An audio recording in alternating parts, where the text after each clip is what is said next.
Picture the most beautiful forest in England.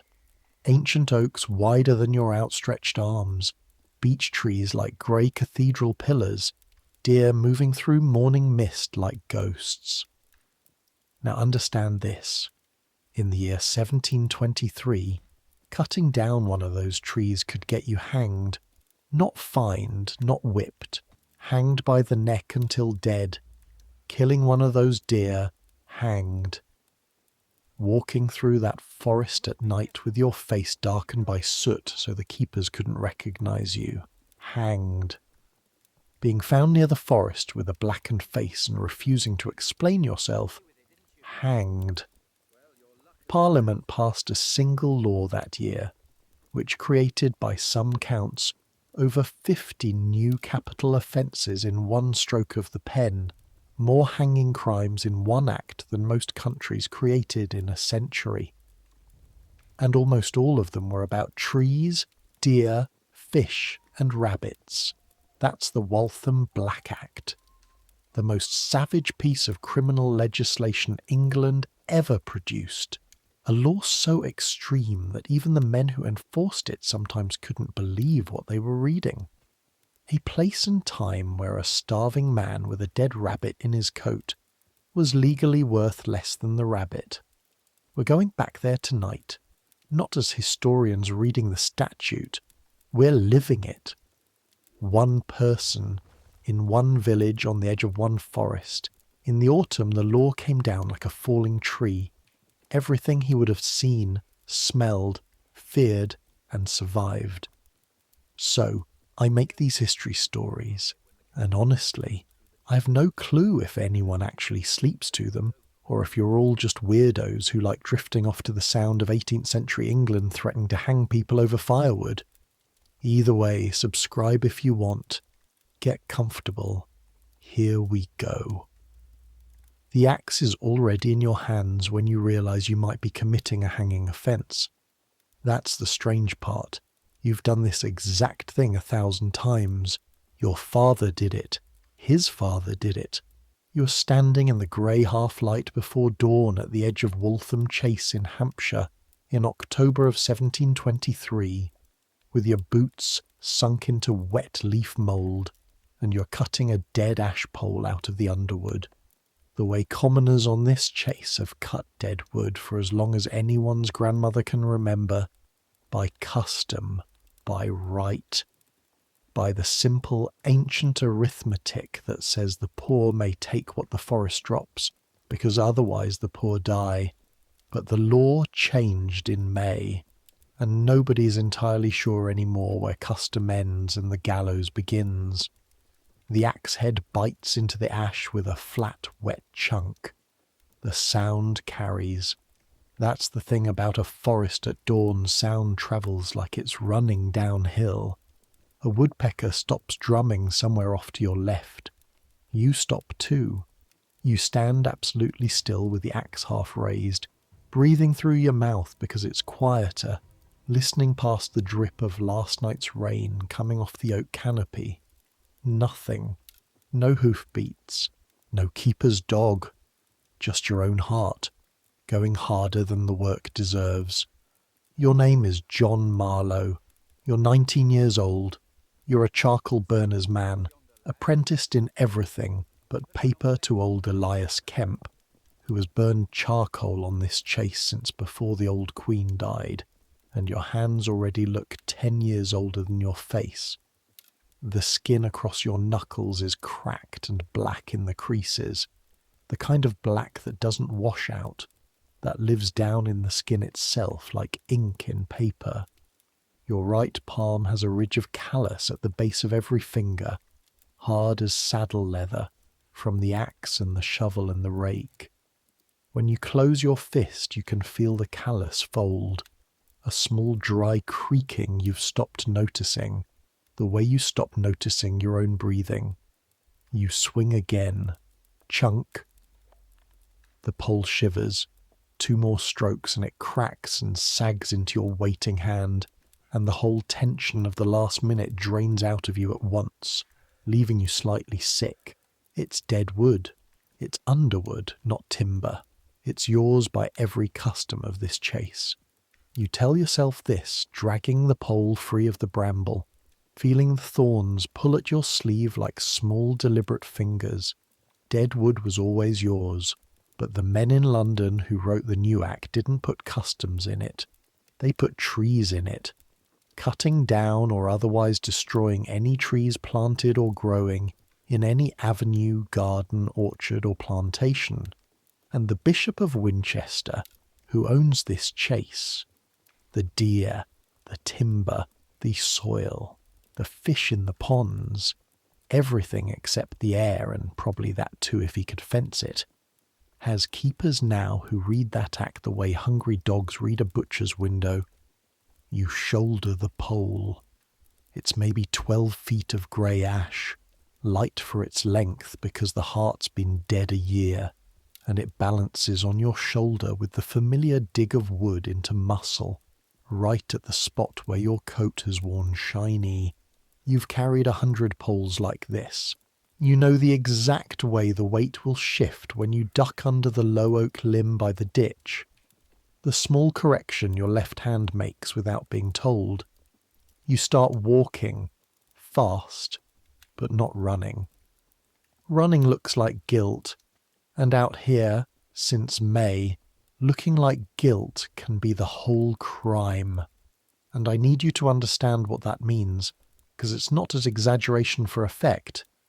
The Act Parliament passed that spring says that if you are found in any forest, chase, park, or grounds where deer are kept, armed, or with your face blacked or otherwise disguised, you can hang.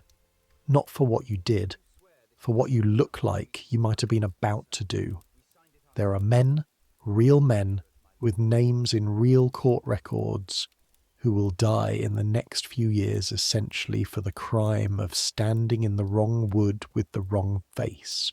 You keep to the edge of the ride where the leaf litter is deep and soft and your footsteps make almost no sound. Just a faint wet compression, like pressing your thumb into bread. Overhead the beech leaves are turning, green going, bronze going, that deep glowing copper that beech does in October, and on any other morning of your life this walk would be beautiful. The mist lies in the hollows in long white ribbons. Somewhere a stag belches out its rutting roar, that deep hollow groan like a door opening in the earth, and the sound rolls through the trees and dies. The deer, always the deer. This whole terror is about the deer. You come out of the trees at the field edge where the chase gives way to the common, and only there, with open ground around you and the village smoke visible half a mile off, standing up straight and grey against the pale sky. Do you let yourself breathe all the way down to the bottom of your lungs? The air out here tastes different than the forest air. The forest is all leaf rot and fungus and cold green water. Out here it's wood smoke and wet sheep, and the sourness of the dung heap behind Widow Harding's cottage, and underneath it, faint, the sweet resiny ghost of the charcoal hearths, which is the smell of your entire life, soaked so deep into your clothes and hair and skin that girls at the market can name your trade with their eyes shut. You did nothing wrong this morning. You have to keep saying it. 12 feet of dead ash on your shoulder, and your heart going like you'd robbed a church. Welcome to Hampshire in 1723. Welcome to the year the forest became a scaffold. The cottage you live in is not really a cottage. It's half a cottage, the western half.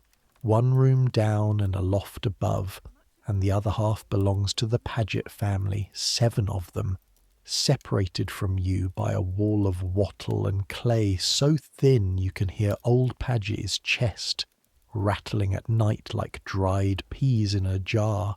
Your half holds you, your mother, and your sister Anne, who is 11 and small for it. Your father is dead. 3 years now. A pit collapse, not a mine.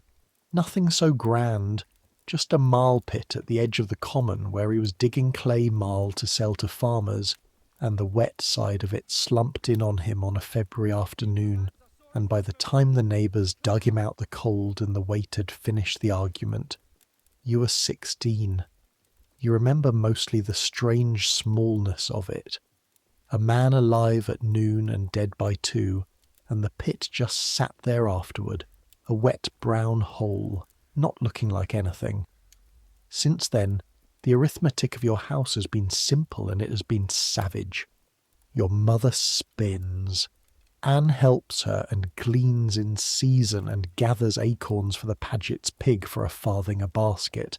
And you burn charcoal with Elias Kemp, 7 shillings a week in the burning season if the weather holds, less in winter, and every stick of fuel that warms your mother's pot and every rabbit that has ever quietly found its way under her crust has come, one way or another, out of that chase.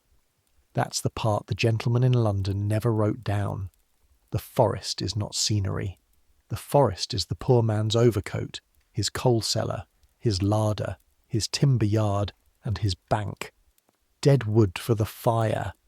Turf for the fire when there's no wood. Bracken for the pig's bedding. Acorns and beech moss to fatten the pig. Hazel rods for hurdles and baskets. Rushes for the floor and for rushlights, because candles are for people with money, and you are not people with money.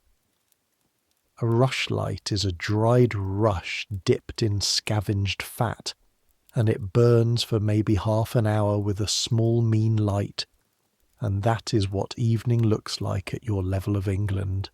Take the forest away from a village like yours and you have not inconvenienced it. You have cut its throat slowly. You lean the ash pole against the cottage wall and duck inside, and the inside smell folds over you.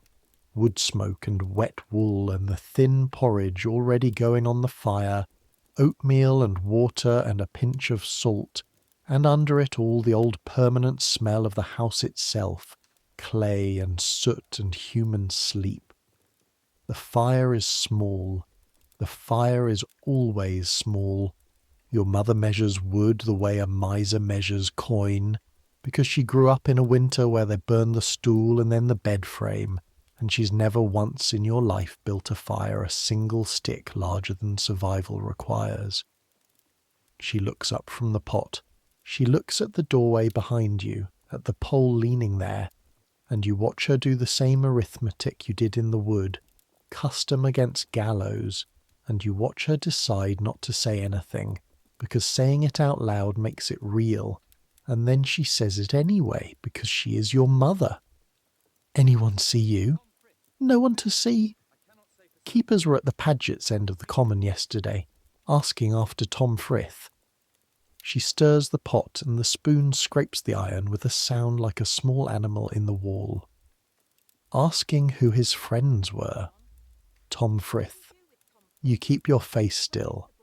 Tom Frith is 22, a sawyer's son, quick and funny and reckless, and everybody in the parish knows without knowing, the way villages know things, that Tom has been out at night on the chase this past year and not for firewood. There have been deer taken, there have been fences levelled, and a fish pond drained down at the bishop's warren, and a keeper's dog found dead, and men have been seen, more than once, riding the forest tracks after midnight with sooted faces and their hats pulled down, and the county has a name for them now. The Blacks, the Waltham Blacks. It's their act in a way. Parliament wrote 50 hanging crimes with those men in mind, and named the law after this very ground. I'm not Tom's friend, you say. You were children together. Everyone was children together.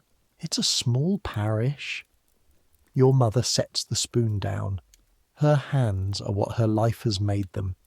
Big-knuckled, red at the joints, the fingertips shiny and grooved from 40 years of drawing thread, and she folds them together on the table edge like she's about to pray, but she isn't.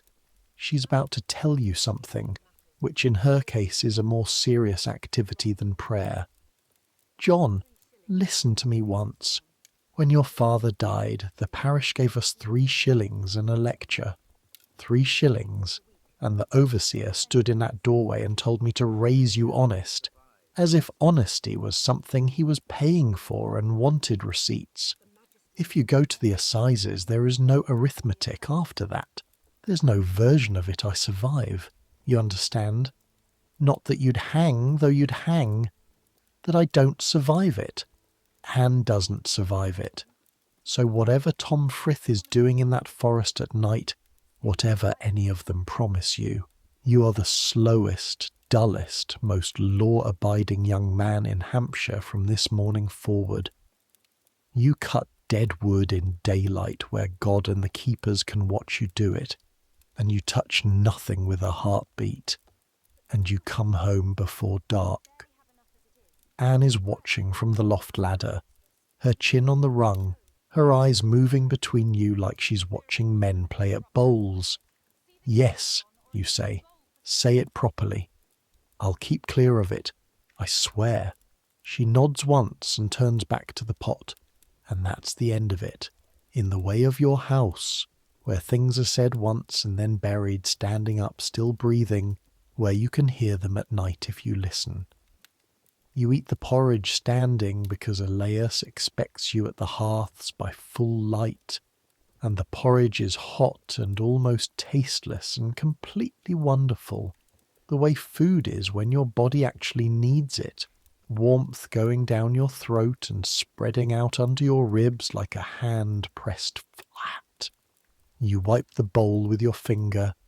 You take the heel of yesterday's bread and a lump of hard cheese the size of a walnut, knotted into a cloth, and that is dinner, and you will eat it at noon sitting on a log, and it will also be wonderful, because you will have earned it twice over by then. At the door your mother says one more thing, not looking up. The new man, the underkeeper they brought in from Farnham Way, Baxter, she pronounces the name like something she found in the flower.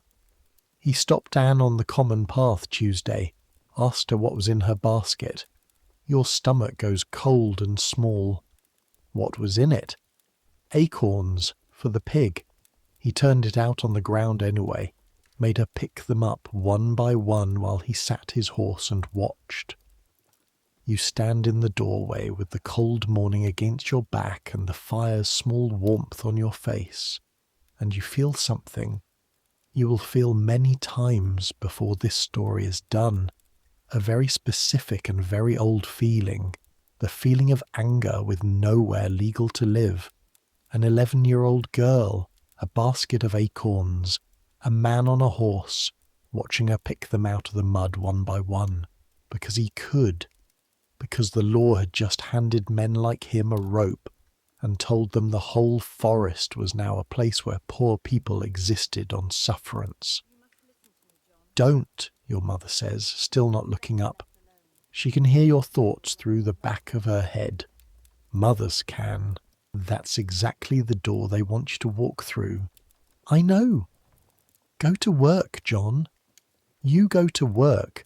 Let me put you properly inside this village for a moment, because you cannot understand what the act is about to do to it, unless you understand what holds it together, and what holds it together is not money. Money passes through your parish the way rain passes through sand. What holds it together is the great unwritten ledger of use rights and favours and customs, and every line of that ledger runs, sooner or later, back into the chase. Take a single day's needs and follow them. Your mother's fire. Chase wood, dead and downed, taken by custom. The kettle over it, mended last year by Curtis, paid half in coin, half in a sack of charcoal dust for his forge floor. The pottage in the kettle, peas from the garden strip, but thickened in good months with a little bacon. And the pig that became the bacon was fattened on Chase acorns, driven in under the oaks in October by right of pannage, the old right. older than the words for it, to let your pig eat what God drops. The rushlight burning over the pot, rushes from the Chase pond's margins, fat saved from that same bacon. The stool you sit on, Chase Hazel, cleft and pegged by your own father on a wet Sunday. The very walls, hazel wattle out of a Chase coppice, daubed with clay from the pit that killed him, now understand that the act and the men enforcing it have begun the slow work of converting every one of those lines from a right into a favour. That's the deep mechanism, deeper than any gallows. A right is a thing you hold. A favour is a thing that's held over you. The wood, the pannage, the rushes, the turf, none of it stops exactly, not all at once, that would raise the county. It just becomes, month by month, conditional, revocable, attached invisibly to your good behaviour, to your deference on the path, to whether your name has stayed dull in the right ledgers. The forest that was your family's overcoat is being quietly retailored into a lease, and the rent is obedience. Sunday is when you see the whole parish in one room and can read it like Elias reads smoke. The church is small and old and cold, Norman stone at the tower base, box pews for the farmers who rent them, benches behind for everyone else, and the seating is the parish drawn as a diagram. The steward's household in front, then the yeomen, then the tradesman, Curtis and the miller and the carpenter, then you, then behind you the cottages and the widows and the two men who live half on the parish rate. And this ordering is so old and so total that nobody sees it any more, the way a fish doesn't see water until the year the act comes, when suddenly everyone sees everything. Because now, in the autumn of 1723, church has a new layer. The rector, a mild man who keeps bees and would honestly rather be with them, is under instruction, everyone knows it, to preach obedience, the powers that be, render unto Caesar, the whole worn kit, and he does it with the enthusiasm of a man reading someone else's letter, and the parish sits under it, with faces like closed doors. And in the churchyard afterward, where the real parliament of the parish has always met, among the leaning stones and the yew that was old when the church was built, the talk stands in little knots, and the knots are new. Men who share a hedge no longer share a knot. The keeper's cousins stand apart. Everyone watches who walks home with whom, and on the church door that autumn the papers accumulate like leaves. The reward bills, the notices of the act, once the black's letter, and once for a single morning before the constable tore it down, a crude drawing, charcoal on paper, of a man on a horse, and under the horse, very small, a basket of acorns, and under that no words at all because none were needed, and half the parish had seen it before it came down, and you watched your mother see it, and you watched her not smile with an effort you could have warmed your hands at. That's the village. 80 households, one forest, 2 ledgers now instead of one, the parsons and the magistrates, and underneath both, still, barely, the old unwritten one, the ledger of the lanes, where it is recorded forever that the Marlowes are honest, that Curtis's iron holds, that Widow Harding's fire must not be let go out, and that a man on a horse once made a child pick acorns out of the mud, and that this, whatever the king's paper says, has been written down where it cannot be erased. The charcoal hearths lie 1.5 miles into the Chase, in a coppice the bishop's steward licenses to Elias by the season, and the walk there is the best part of most days, and this morning it is a walk through a held breath. You go in along the main ride, deliberately, visibly the innocent route, and the forest does what the forest does. The mist is burning off in slow silver rags. A jay screams somewhere and flies off with that flash of blue like a struck match.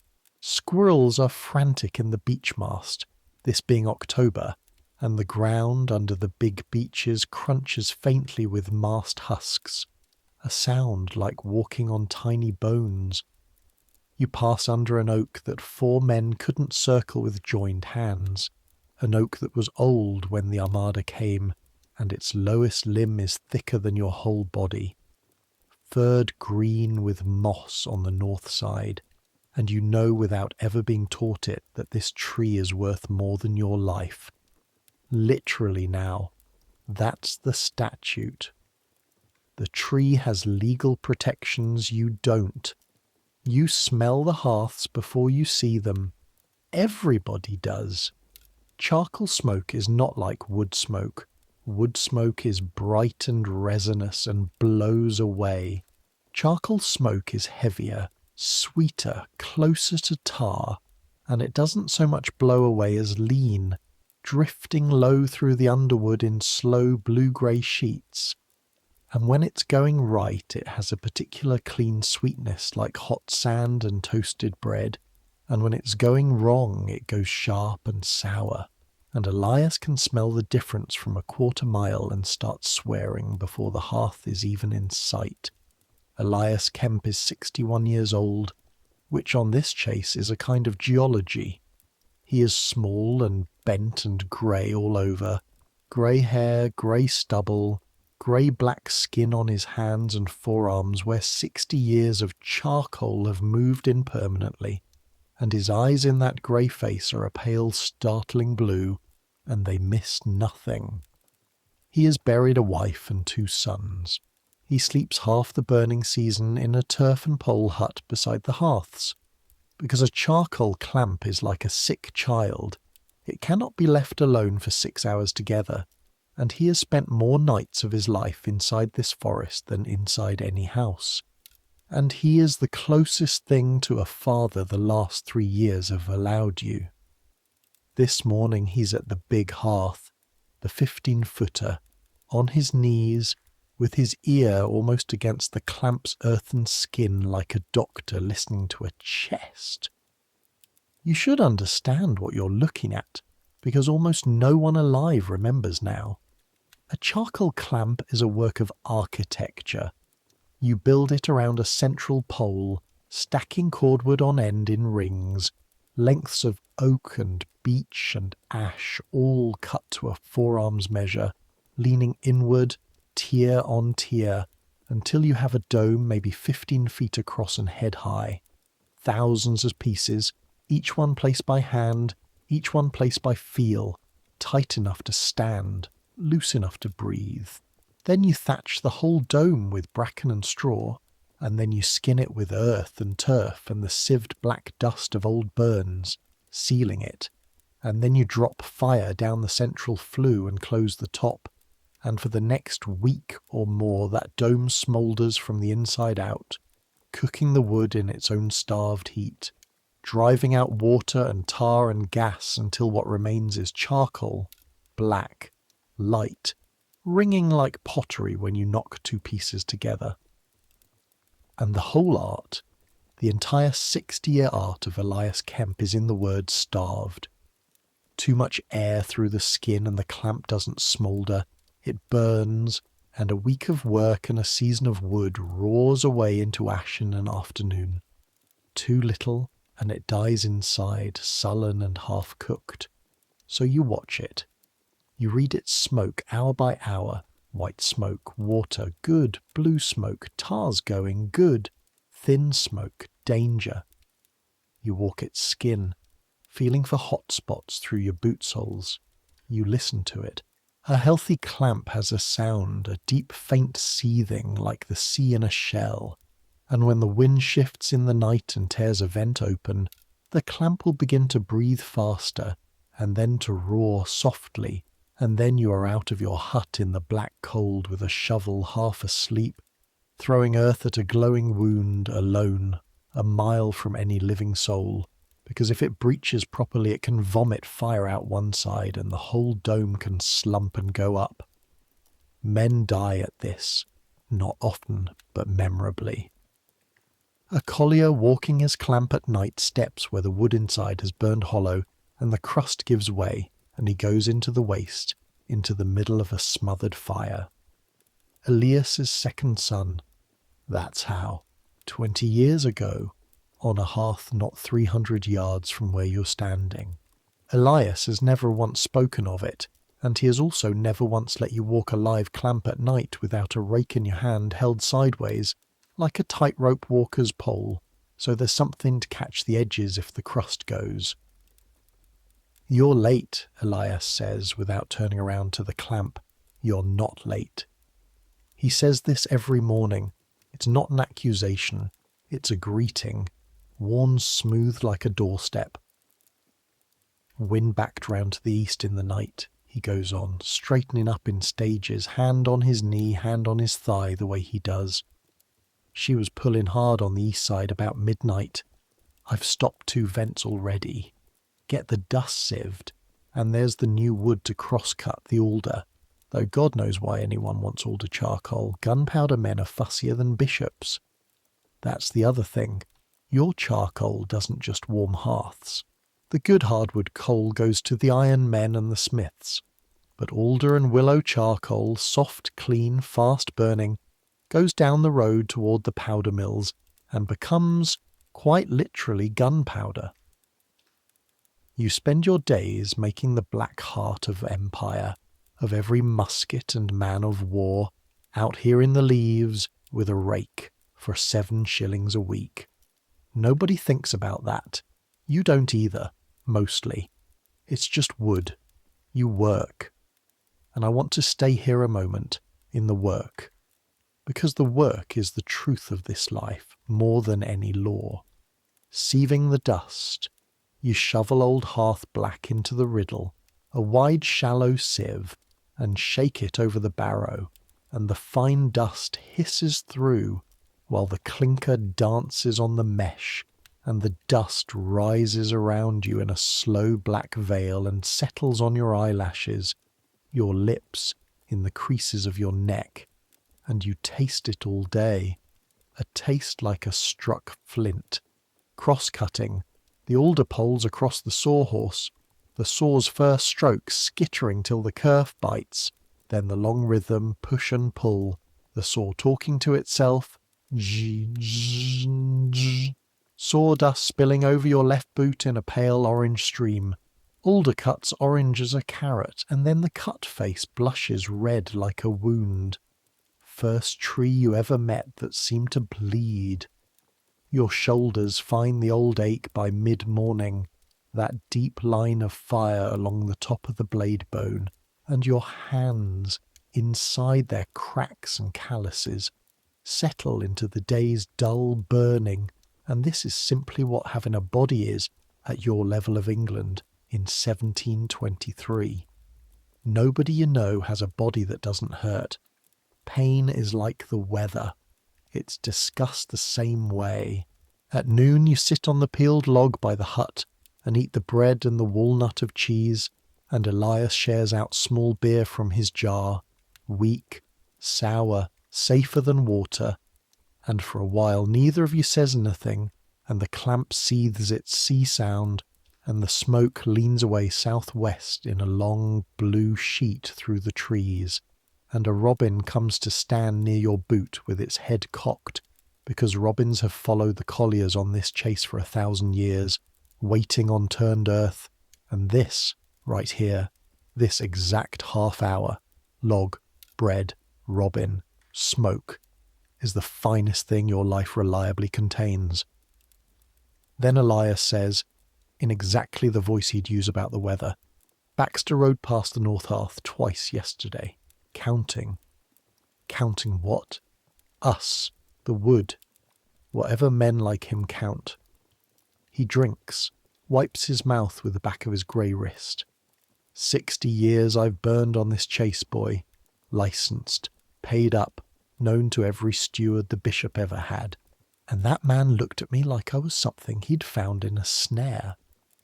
He turned Anne's basket out on the common, Acorns. Elias is quiet for a moment.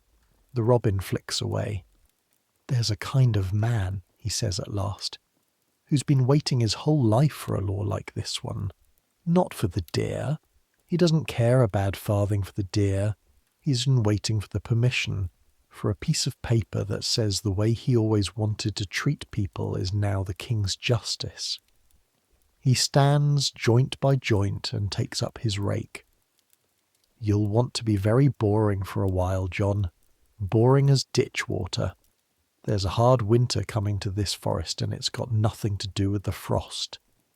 And that's the first rule of surviving 1723, handed to you with the noon crumbs.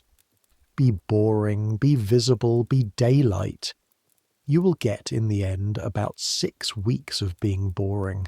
In late October you build a clamp from the bare ground up, and since your hands are going to do it anyway, you may as well feel every stage of it. It starts with the hearth itself, the pitstead, a circle of earth 30 feet across that has been burned on for so many generations that the soil is black. 3 spades down, and you rake it level, and the rake drags up last season's clinker with a dry, scraping chatter, and the black dust rises about your knees and hangs in the still morning air like the ghost of every fire the circle ever held.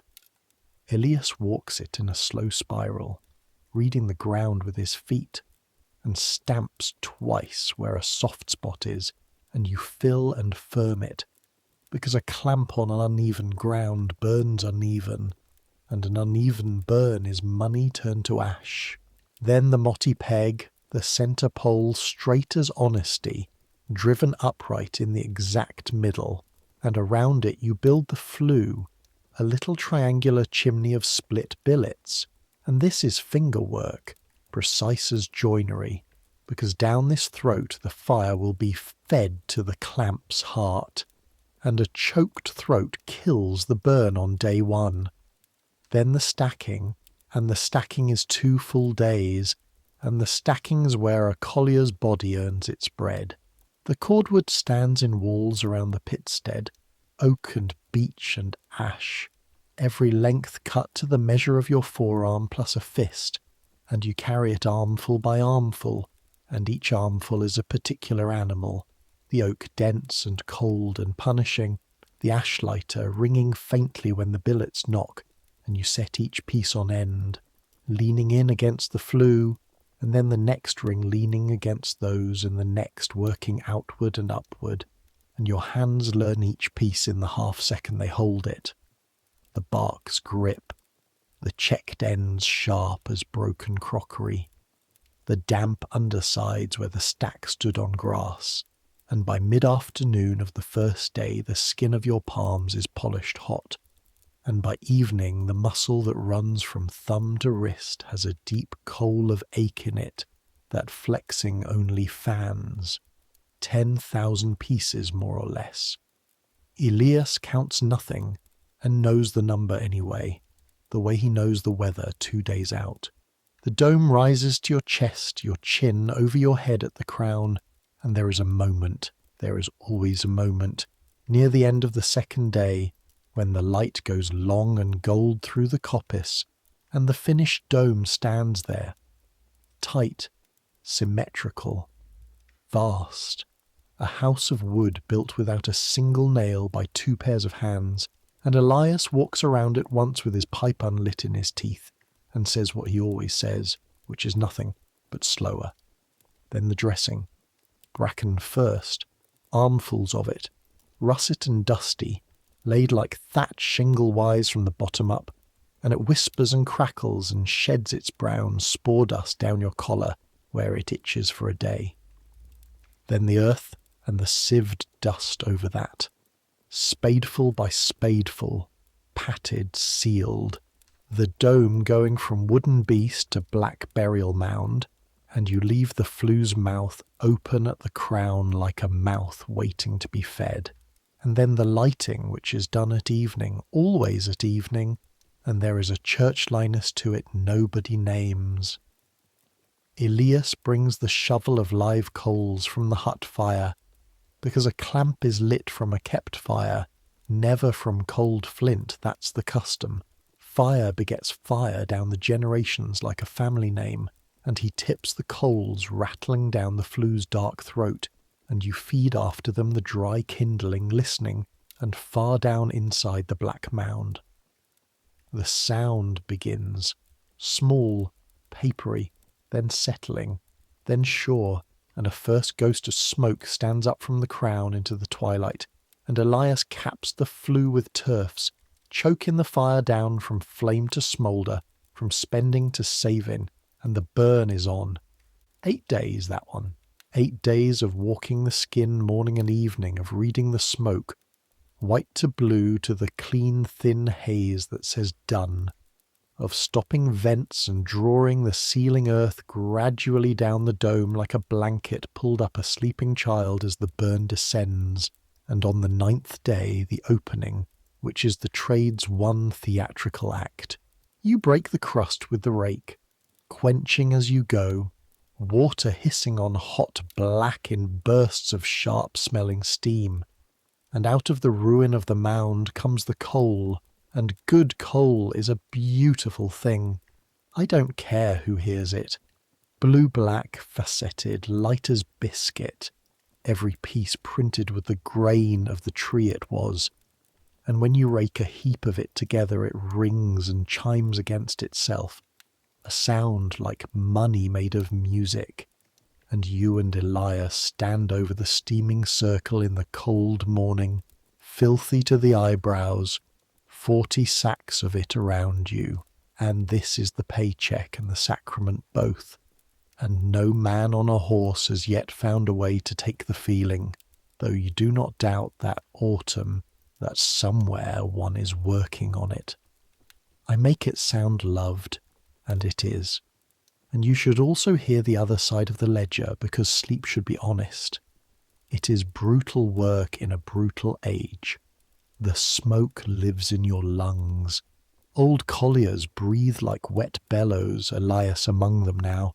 The cracks in your winter hands split and sting with every grip until the day's numbness sets in. You will be wet for whole weeks of your working life. Wet at the knees, wet at the neck. Boots 2 clammy animals you put on in the dark. The hut where you sleep on watch is turf and poles, and a smoke you never quite escape. You wake with your eyes gummed and your hair full of ash. There is no version of this trade that a gentleman would endure for a single fortnight, and the gentleman's iron gate, and the gentleman's musket, and the gentleman's genteel coal scuttle, all begin here, in the leaves, in the wet, in the aching base of your right thumb. You do not resent this most days, because resentment needs a comparison, and you were born inside the work. But the year of the act teaches the comparison. The act is a mirror the gentry held up by accident. You've seen now exactly what your labour is worth to the men who wrote it, and what a deer is worth, and the two numbers do not sit quietly together in a man's chest. And much of what your century politely calls crime, you begin to understand, is only that arithmetic, standing up. You meet Baxter properly on a Thursday. You're bringing charcoal out. This is done with a pack horse, a patient brown mare named Duchess who belongs to Elias and is worth more than everything in your cottage put together, and the coal rides in long sacks slung either side of her, and the sacks weigh, and the whole procession moves at the pace of a funeral, which suits Duchess, and mostly suits you. Out along the ride, out the Chase gate, down the lane to the smith at Bishop's Waltham. That's the route. The same route Elias has driven for 60 years, and you're maybe 200 yards short of the gate when the horseman comes out of the trees ahead and stops sideways across the ride. Cross. You know him before you know him. Some men you do. He's maybe 35, big through the shoulders, well mounted on a keeper's cob, and he has a gun across his saddle bow, and everything about the way he sits, unhurried, filling the road, tells you he has been looking forward to this all morning. "Stand," he says. Duchess stands. You stand. Your heart, treacherous animal, starts to bang. "What's in the sacks?" "Charcoal, sir. Elias Kemp's coal, off the licensed hearths, for Curtis the smith." "Open one." And here is the thing, the small hinge on which this whole scene turns. He can see it's charcoal. Black dust bleeds through the sacking. The smell of it hangs around Duchess like a climate. A blind man at 50 paces would know this load. That is not the point of the order. The point of the order is the opening. You untie the nearest sack, and your fingers, which can build a 15-foot clamp in the dark, are suddenly clumsy at a simple knot with this man watching, and that clumsiness shames you, and the shame is also the point.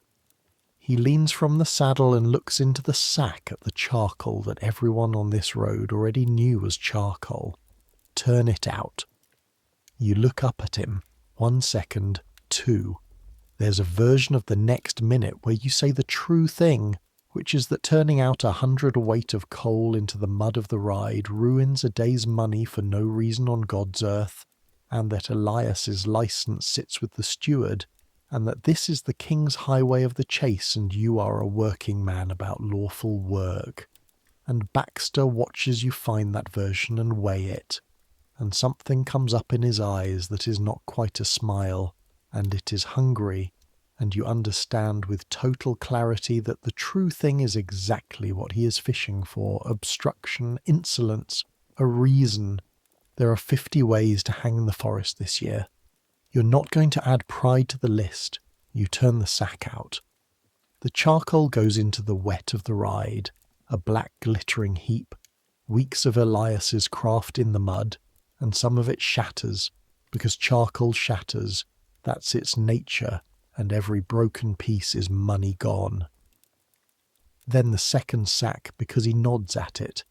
Then he makes you stand aside while he walks the cob slowly around Duchess, twice looking at nothing, taking his time the way the powerful take time, spending yours like it's his. "You're Kemp's boy," he says finally. "Marlowe, the widow's son. He has learned the parish. That work he's done. Your father dug marl, died in his own hole. You say nothing. The rain has started. A fine cold sift through the oaks, and it lands on the spilled coal with tiny ticking sounds. Frith, Baxter says. Thomas Frith. When did you see him last? Sunday, in church, same as the parish. And out of church? I work, sir.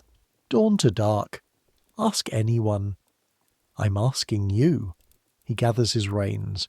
The interview is ending because he's decided it's ending, on his clock, like everything else. New world in this forest, Marlowe. The old sloppiness is done with. Tell your master, tell your friends.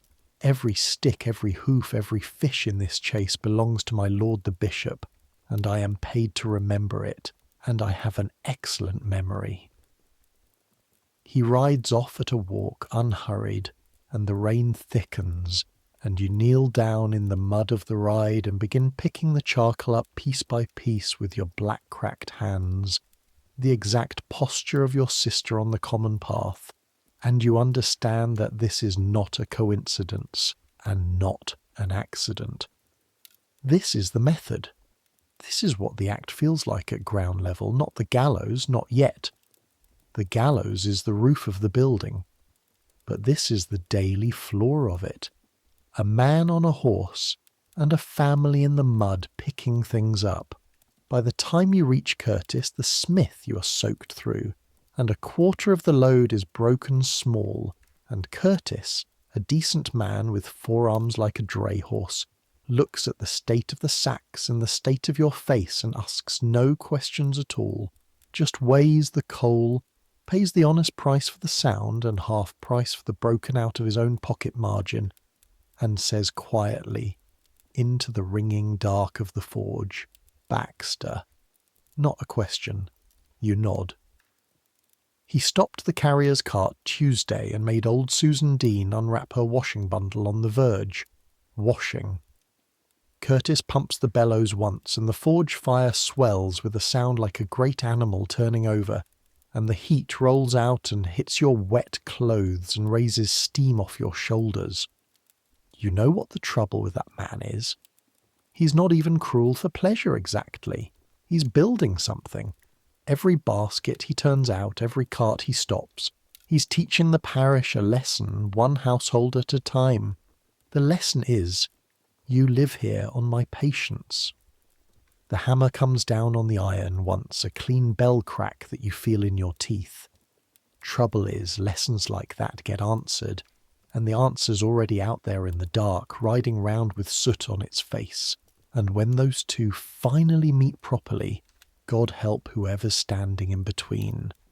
You lead Duchess home through the rain, and the forest on your left hand is grey and streaming and beautiful and no longer entirely yours, and you think about the phrase standing in between, and you do not know yet that Curtis has just described, with a blacksmith's precision, the exact spot where you live. The Blacks come to your door on a Tuesday night in November, and they come politely, which is somehow worse. You're asleep in the loft when the knock comes. Not a hammering. 3 soft raps, spaced. The knock of someone who knows the difference between waking a house and alarming it. You hear your mother's breath change below, hear her go still the way animals go still, and you're down the ladder with your breeches half on before the second round of raps, and when you open the door the cold pours in around 2 men standing back from the threshold, courteously back, out of lunging distance, and their faces are black. Not dirty, blacked. Soot and grease, worked in careful, up to the hairline and into the ears, so that in the almost no light of a clouded November night their heads are just absences with eyes in them, and the eyes catch the tiny red of your banked fire and glitter, and every childhood story you ever heard about things that come to doors at night stands up at once at the back of your skull. "Evening, John," says the nearer absence in the voice of Tom Frith. "Tom, your mouth is dry as hearth dust. You can't be here." Not staying. He has a gun. It's held down along his leg, muzzle at the ground, mannerly as a walking stick, and that's somehow the loudest thing in the whole dark. Since May, that gun plus that face equals a death sentence twice over, standing on your doorstep, 4 feet from where your sister sleeps. Heard about the coal on the Waltham Road. Heard about Anne's basket. Whole Chase heard. It's picked up. It's done. It's not done. The second man says it. A voice you don't know. Older. Flatter. A voice like the flat of a blade. It's never done with that kind. It's only ever beginning. Tom's teeth appear in the black of his face. A smile like a lantern shutter opening. We're taking a deer off the Bishop Thursday night. Off the home park itself, right under the steward's window, with music if we can manage it. Not for the meat, John, for the answer. So every cottage on this chase knows the mud isn't the only thing that gets to happen. He lets that sit. The cold works in through your shirt, and behind you you can feel your mother listening the way you feel heat from a wall. Third man makes it easy. You know the ground better than any of us. You've walked that park boundary since you could walk. And here it is. The door your mother named, standing open in the night with the cold coming through it, and you would be lying. This whole story would be lying. If it told you nothing and you leaned toward it. Something in you leans hard. The heap of coal in the mud. Anne on the path picking acorns out one by one, and Baxter's shape above her, watching, at his leisure. There is a hunger that isn't in the stomach, and these men feed it. That's the whole secret of the Blacks. That's what the gentlemen writing pamphlets in London can't understand. It isn't venison. It was never venison. It's the one night in 100 where the answer travels the other direction. No, you say. The word comes out smaller than you built it. No, you say again, properly. My father's dead, Tom. If I swing, they starve. That's the whole of it. There's no more to me than that.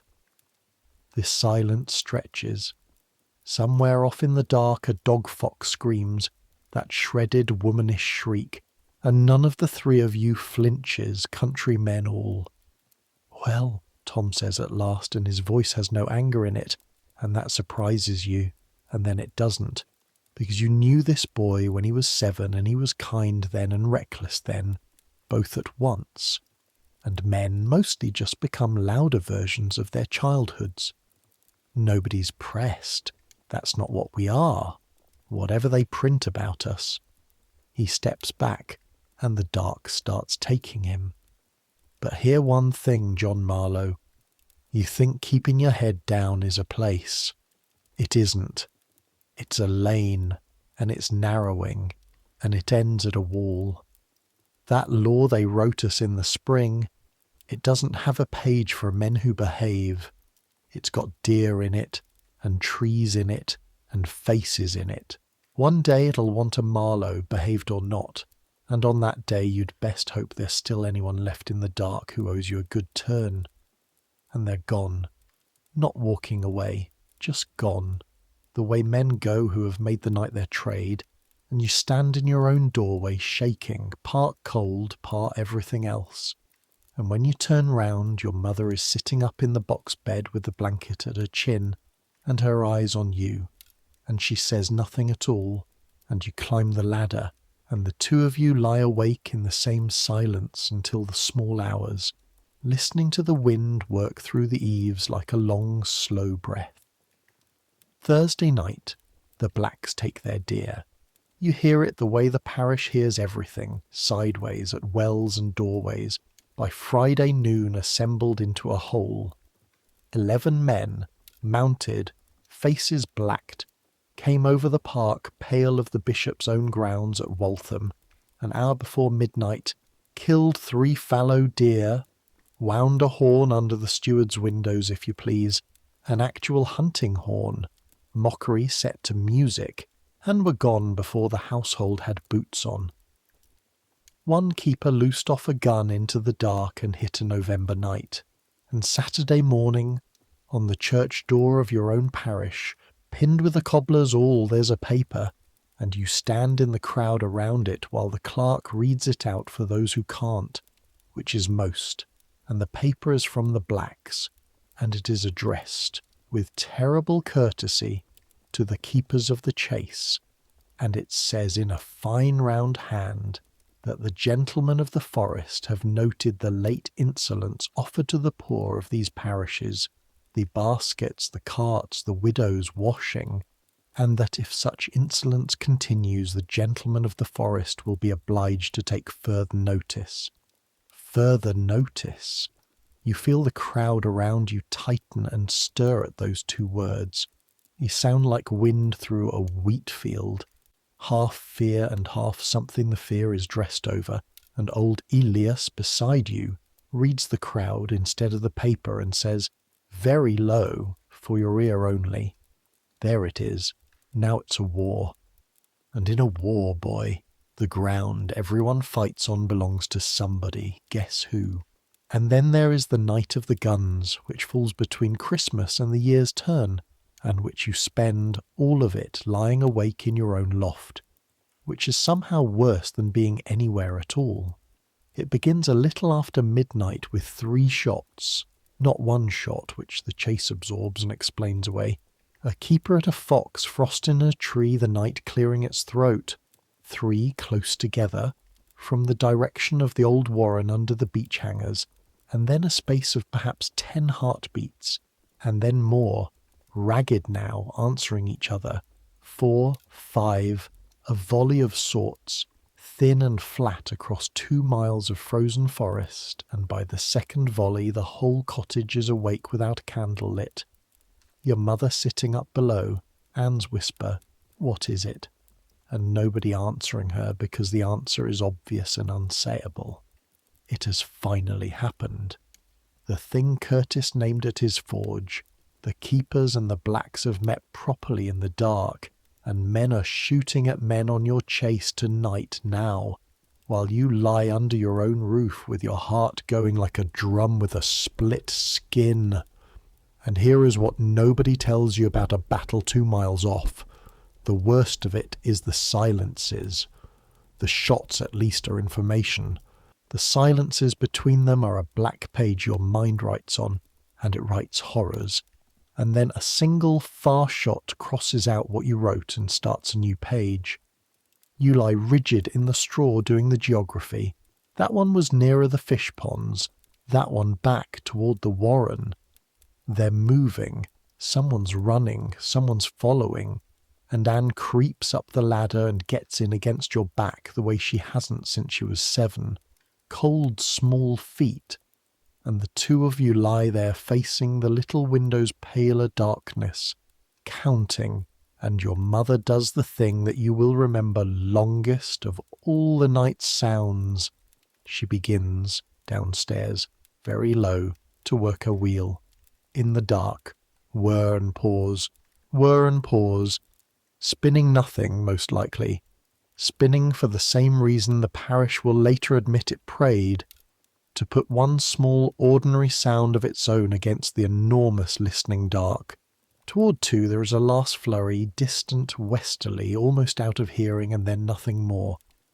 The nothing goes on. An owl resumes, off in the hangars, which is somehow the night's official signature at the bottom of the page, and Anne's breathing goes finally to sleep against your shoulder blade, and you lie open-eyed till the window greys. What the parish learns in the following days, in the sideways manner it learns everything, is this. A party of keepers and hired men, a dozen strong, lay in wait that night at the warren on good information, and the information was good, which is its own cold sentence, because good information has a name and a price, and lives somewhere in the lanes. The blacks came, 8 or 9 of them. The keepers rose out of the frost and someone's gun went off, and then everyone's did. Men shooting at muzzle flashes in a black wood, which is to say shooting at the idea of each other, and by the mercy of darkness the harvest was small.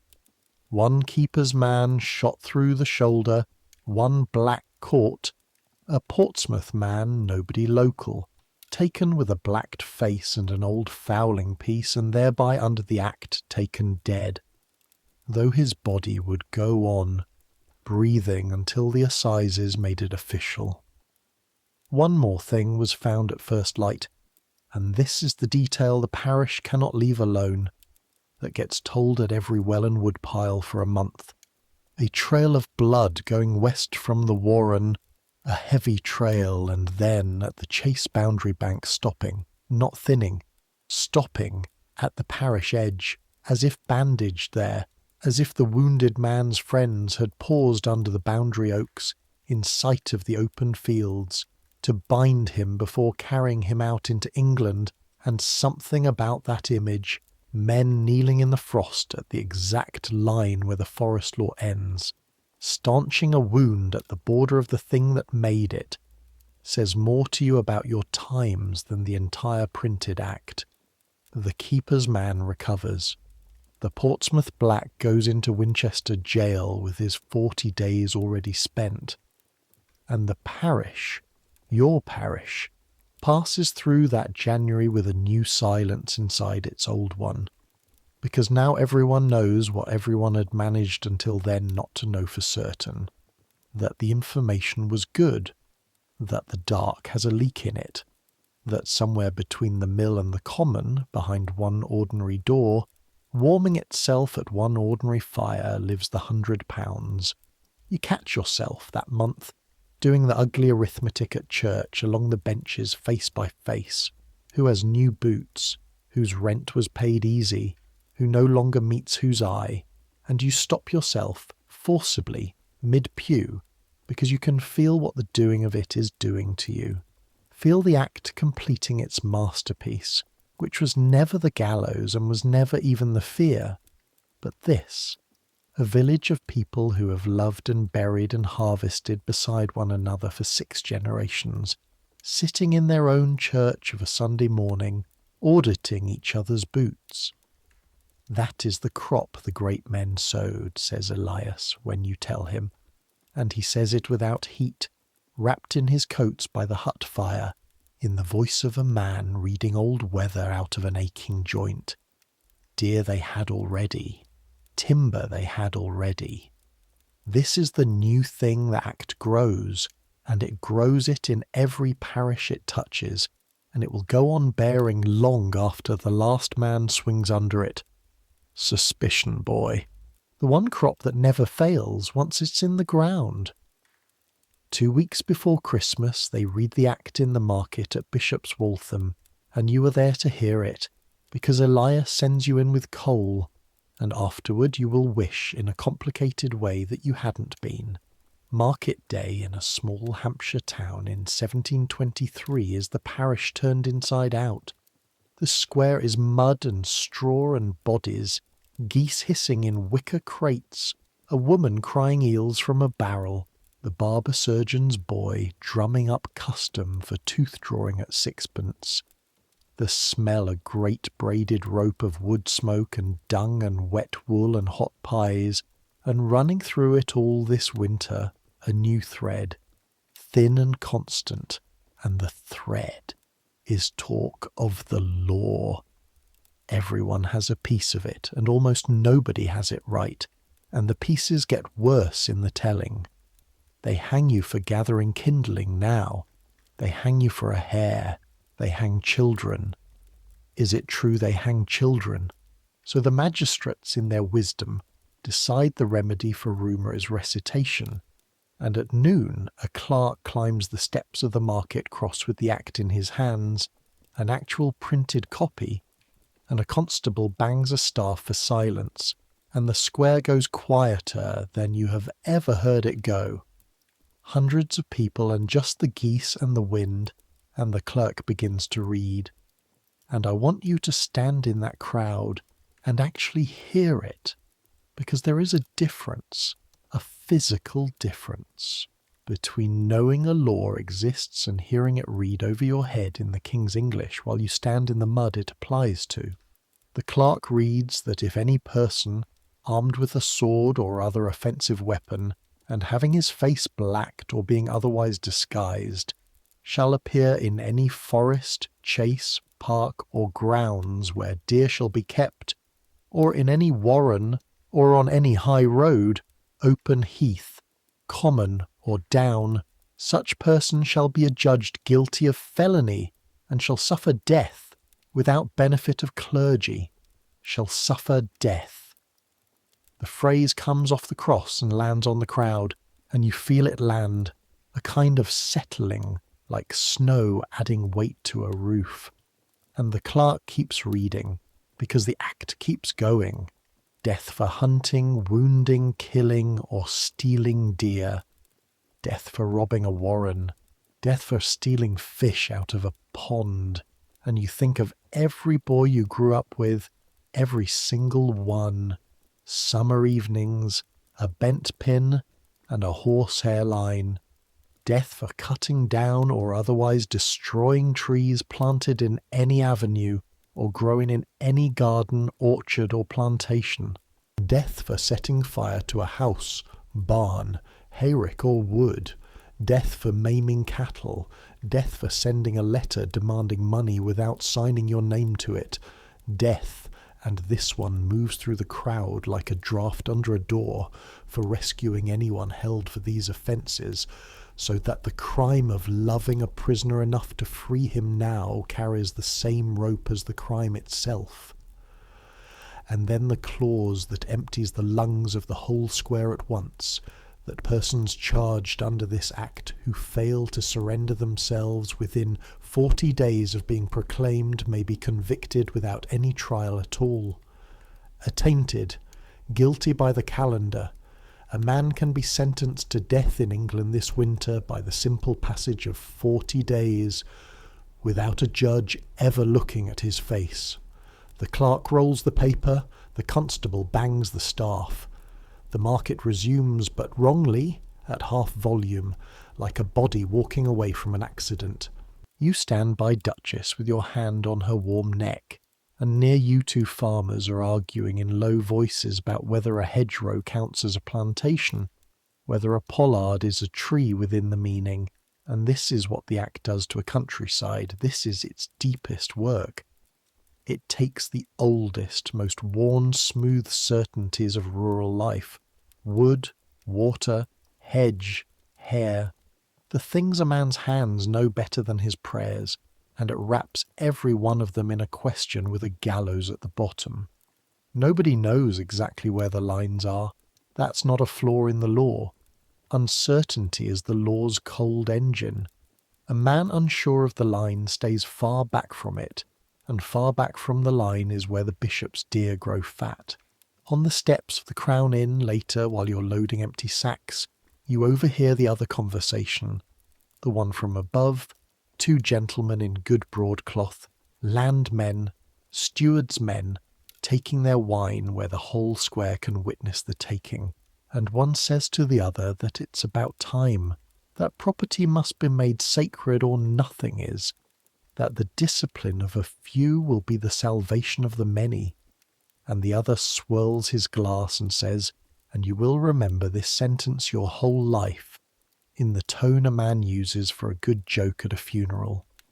They'll learn to love the deer yet. A gallows is a wonderful schoolmaster.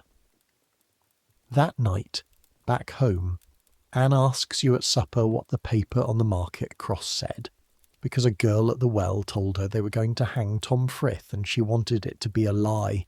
And you look at your sister across the rushlight, 11 years old, chapped hands folded round a bowl of peas pottage, and you do the thing everyone in your England does daily and calls it kindness. You cut the truth down to a size a child can carry.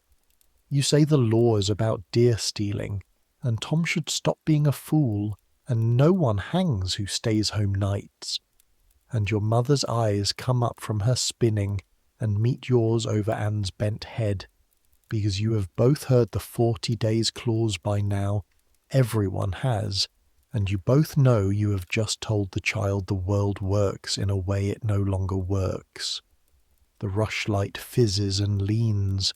Outside, a long way off in the chase, a gun goes.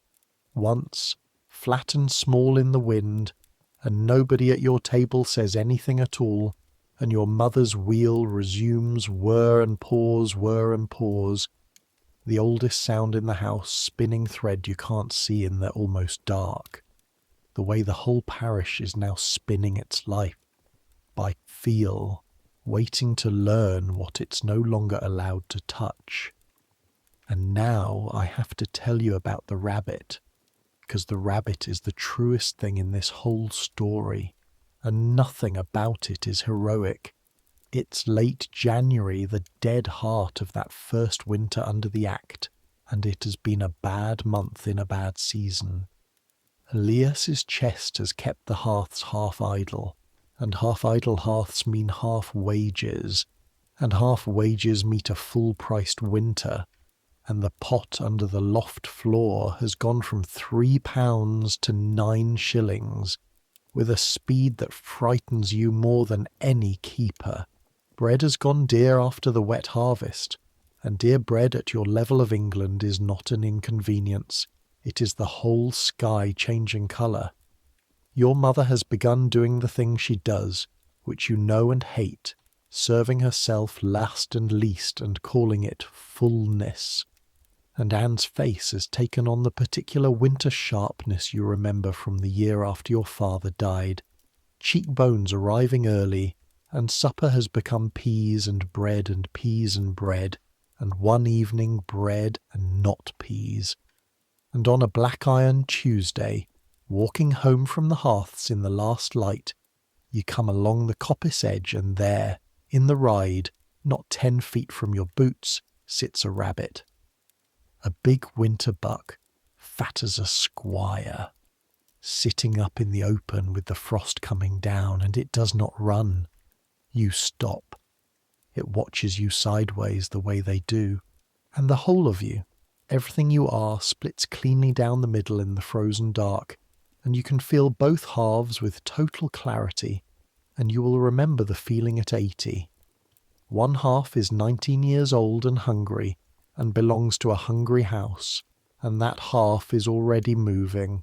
That half has the stone out of the path's edge and the throw measured, a heavy underhand sling from the hip, a boy's skill you have owned since you were 8, and that half can see, actually see, the pot at home with flesh in it, smell the onion, watch Anne eat, and that half says, with the voice of every ancestor you have back to the ice, "It is meat, it is sitting there, it is winter, take it." And the other half stands stock still in the ride and sees the rest of the picture. The rabbit is at the coppice edge, the coppice is the chase is the bishops. Connies are named in the warren clauses. Poaching them from a warren swings you, and out here, who draws the line, you? Baxter draws the line. Baxter, who has ridden this stretch twice this week. And a rabbit is not eaten in an hour. A rabbit is a skin, a smell, bones, a stew. A neighbour's nose finds through a shared wall, a word at a well, a line in a ledger, and there's £100 walking around this parish looking for a family to happen to, and the 40 days clause needs no witness at all, only an accusation and a calendar. The two halves stand in the dark ride at war over £3 of meat, and the worst of it, the part that shames you and shouldn't, is how long it takes. It is not a flash of temptation nobly mastered. You stand there, by honest count, most of a minute, with the stone actually in your hand, its cold soaking through the callus, doing the arithmetic your whole England has arranged for you to do. Your sister's face against a rope, supper against the assizes, the oldest right of the hungry, the right your grandfather would not even have recognised as a question, against a piece of paper 8 months old. The rabbit lollops 2 yards, pauses, and goes into the bramble, unhurried, as if it knew the law was on its side, which God help the world it was. You put the stone down. You notice you set it down quietly, carefully, off the path, as if even the stone could testify. And you walk home through the frost with your empty hands in your armpits, and you're not proud of yourself, and you're not ashamed of yourself. You're something for which there is no clean word. You are a man who has just watched a law reach all the way down inside his own body and switch something off. And the peas that night is peas. And your mother looks at your face once and asks nothing, and puts a fraction more on your plate from her own, and you let her, because refusing would mean explaining, and explaining would mean saying out loud what the winter now knows, that they have built a country where a starving family's supper can sit in plain sight in the twilight, 10 feet away, fat and slow, and the family will look at it and do the sums and walk on. That is the Black Act, not the gallows at the assizes. This, the stone, set down quietly off the path. 2 weeks later, I'll tell you, because you've earned it, and so had they. A package appears on your doorstone before light, sacking tied with rush, and inside it a hare, drawn and skinned and anonymous. No note, no word ever said, and it can only have come out of the dark from men whose faces the parish does not officially know, men keeping a ledger of their own, in which it is apparently recorded that the Marlowes once answered a knock at night with courtesy, and held their tongues after. Your mother stands over it a long moment. Possession of it is a danger. Refusal of it is a hunger. She looks at Anne's winter face, and then she takes the hare inside and cooks it at midday, when cooking smells are lawful and universal, and the stew is the finest thing any of you taste that year, and none of you, ever, Not once in your lives speaks of where it came from, and when you next pass the reward bill on the church door, £100 for discovering the Confederates, you read it entire and feel it read you back, and you walk on with your hair-fed heart beating perfectly steady, and understand that the parish has quietly become a place with two kinds of law, and that you now hold in your silence a small stake in both. Deep winter shrinks the world to the size of the work. January of 1724 comes down on the Chase iron grey and still, the kind of cold that doesn't blow at you but simply stands there, occupying, and the last burn of the season is on. A 14-foot clamp of oak cordwood, and Elias's chest has gone bad. A wet, rattling cough that folds him in half against the hut pole, and so for the first time in your life the night watches are yours. Alone. You want to know what alone means properly? Alone is a turf hut a mile inside a forest where being found in the wrong company is death. In a January so cold the trees themselves crack. Sharp gunshot reports out of the dark as frost splits the sapwood, and every single crack, every one, lifts you off the straw with your heart in your teeth, because a cracking tree and a distant gun are the same word in this year's language. You learn the night forest that month the way you'd learn a person you were locked in with. The tawny owls own the first watch, the male's long wavering call, and the female's sharp cue wick, back and forth across the coppice, stitching the dark together. Around midnight the deer move, and you learn to hear the difference between deer and men. Deer are careless and rhythmless, an honest crashing. Men are the opposite. Men are the silence that has weight in it. Twice that month the silence has weight. Twice you stand in the hut door with the rake in your fists, breathing through your mouth, watching shapes assemble and dissolve at the edge of the hearth glow, and twice it comes to nothing, or it comes to something that chose to pass by, and you never find out which, and not finding out is its own long cold lesson. And you keep the clamp alive, and the clamp keeps you honest because it doesn't care about the Act or the Blacks or Baxter. It cares about air, and it tests you on the fourth night. You're half asleep, rolled in sacking with your boots on when the sound changes. That's all. The sea seethe you've slept beside your whole apprenticed life picks up tempo, so slightly that awake you might have missed it. But the sleeping ear of a collier is a finer instrument than the waking one. Elias always said so, said his dead wife swore he could snore through thunder and wake at a clamp clearing its throat.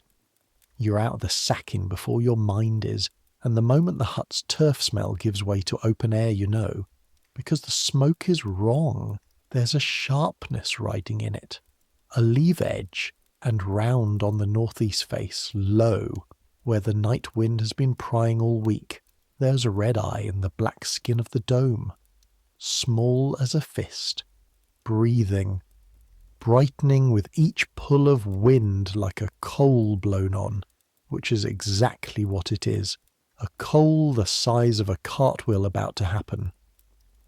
What you do next you do without any thoughts in your head at all, your hands having long ago stopped asking your head's permission. Shovel, dust pile. You throw sieved black earth at the eye, and the eye eats the first shovelful and glows through, and you throw again, your breath ripping in and out in white rags, the frost air like knife metal down your throat, and the heat off the vent scorches your face from 4 feet while your back freezes. That mad too-weathered feeling every collier knows, roasting in front, January behind, and you smother it, load by load, and then you climb the dome, yes, onto the crust, at night, alone. Exactly the thing. Rake held crosswise, boots feeling through their soles for the terrible softness that means hollow fire underneath, and you tread the new earth down tight around the wound. Tamp, tamp, listening to the clamp under you the way you'd listen to a horse you were standing on, and it settles. The tempo drops. The seethe comes back down to the old deep sea sound, grudging, and you stand on top of a smothered fire in the middle of a black frozen forest under about 9,000 stars, shaking so hard your teeth actually rattle, and start to laugh, quietly, alone, at nothing, at being alive, and the laugh smokes in the starlight. That's the night you stop being Elias's boy and become, in your own hand's opinion, a collier.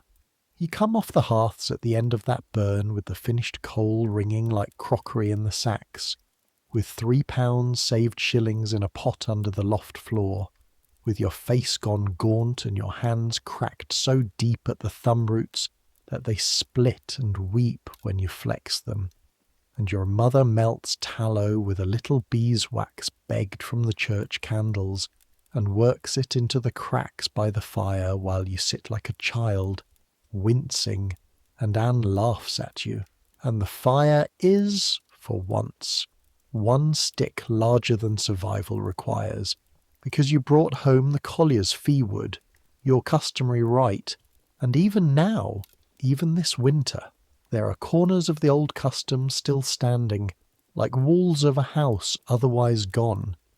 And it should be said because it's true, and because sleep needs some mercy in it. There is happiness in this life. It's not a life of nothing but fear. Sunday afternoons, when the light lasts long enough, there's football on the common, the whole rolling mob game of it, 40 men and boys and one leather ball and no rules a magistrate would recognise, and you're fast. And once that winter you go over the goal line with 3 Paget boys hanging off you like hounds off a stag, and the common roars, actually roars, for you, John Marlowe, and that sound is worth a week's wages. There's the alehouse fiddler. There's a girl, Mary Curtis, the smith's daughter, who has started that winter to be somehow present wherever you're delivering coal, and who has a way of looking at your ruined black hands not with pity, but with a kind of frank accounting, the way her father looks at good Iwan. And once she puts a hot pie into those hands on a freezing morning, and closes your fingers around it with hers and walks off without one word, and you stand in the lane holding a pie like it's the host at Easter, and Duchess turns her head and looks at you, and you tell a horse, out loud, to mind her own business. That's the winter. Fear and pies, frost crack and fiddle music, a red eye in a black dome, and thread on your mother's wheel, whir and pause. And underneath all of it, all winter, the other thing keeps moving, the way water keeps moving under ice. A keeper is beaten on the Portsmouth Road in February, his gun broken over a gate. In March, someone hamstrings 2 of the steward's coach horses in their own stable. An act of such intimate malice that the parish talks of it for a month, and the reward bills go up on the church door, £50, then 80, then £100 for evidence against the blacks, and £100 is more money than you will hold in your life. And the bills say His Majesty's most gracious pardon to any accomplice who shall discover his confederates. And you read that line and understand it precisely, because it is the oldest tool there is. They are turning the parish into a room where everyone watches everyone's mouth. And in April, at last, the thing everyone has been waiting for without naming happens. They take Tom Frith, one more night from that winter, because it is the night the whole age walks up to your fire and sits down. It's the last week of the January burn, deep in the 40-day proclamations, when the Gazette has begun printing names of men required to surrender themselves or stand attainted, and you're alone at the hearths, a little after midnight, feeding the hut fire, when the dark at the clearing's edge says quietly, "Collier." Not a crash, not a footstep, just the word out of the trees, and your hand closes on the rake before your mind is even awake, and the voice says, "Peace, I'm going through. I want warmth for an hour and no conversation. You never saw me, I never saw you." He comes into the hearth glow slowly, hands out from his sides, and he is a wreck of a man. 30 maybe, once solid, now folded in on himself with cold and hunger, a fortnight's beard, boots wrapped in sacking, and one hand carried wrong close to his body, wrapped in rag gone stiff and brown, and across the backs of his other hand and his cheekbone. Faint, but forever. Soot. Old soot, days old, driven into the pores by weather, the kind that no longer washes but has to wear away, and you know what you're looking at as surely as you know smoke. A black. One of the named, or about to be, walking by night south, the way they all go now, toward Portsmouth and the sea and a ship that doesn't ask questions. And here is your legal situation, standing there with your rake, and I want it plain. The Act hangs men for rescuing offenders, harbouring, comforting, concealing. The lawyer's words run on, and a magistrate in the mood could put an hour at your fire well inside them. The man knows it too. That's what he's really asking under the words. He is asking you to bet your neck on his passing through clean. You look at his hand. That'll want dressing, you say, which is not any of the things a careful man says. He sits on Elias's stump like a dropped sack. You heat water in the pot. You unwind the rag, and it's a dog bite gone bad. A keeper's mastiff by the size of the punctures, the flesh around them hot and shining and angry, and you wash it with the hot water and bind it with the clean linen strip from the hut's box, the one kept for burns, Elias's rule.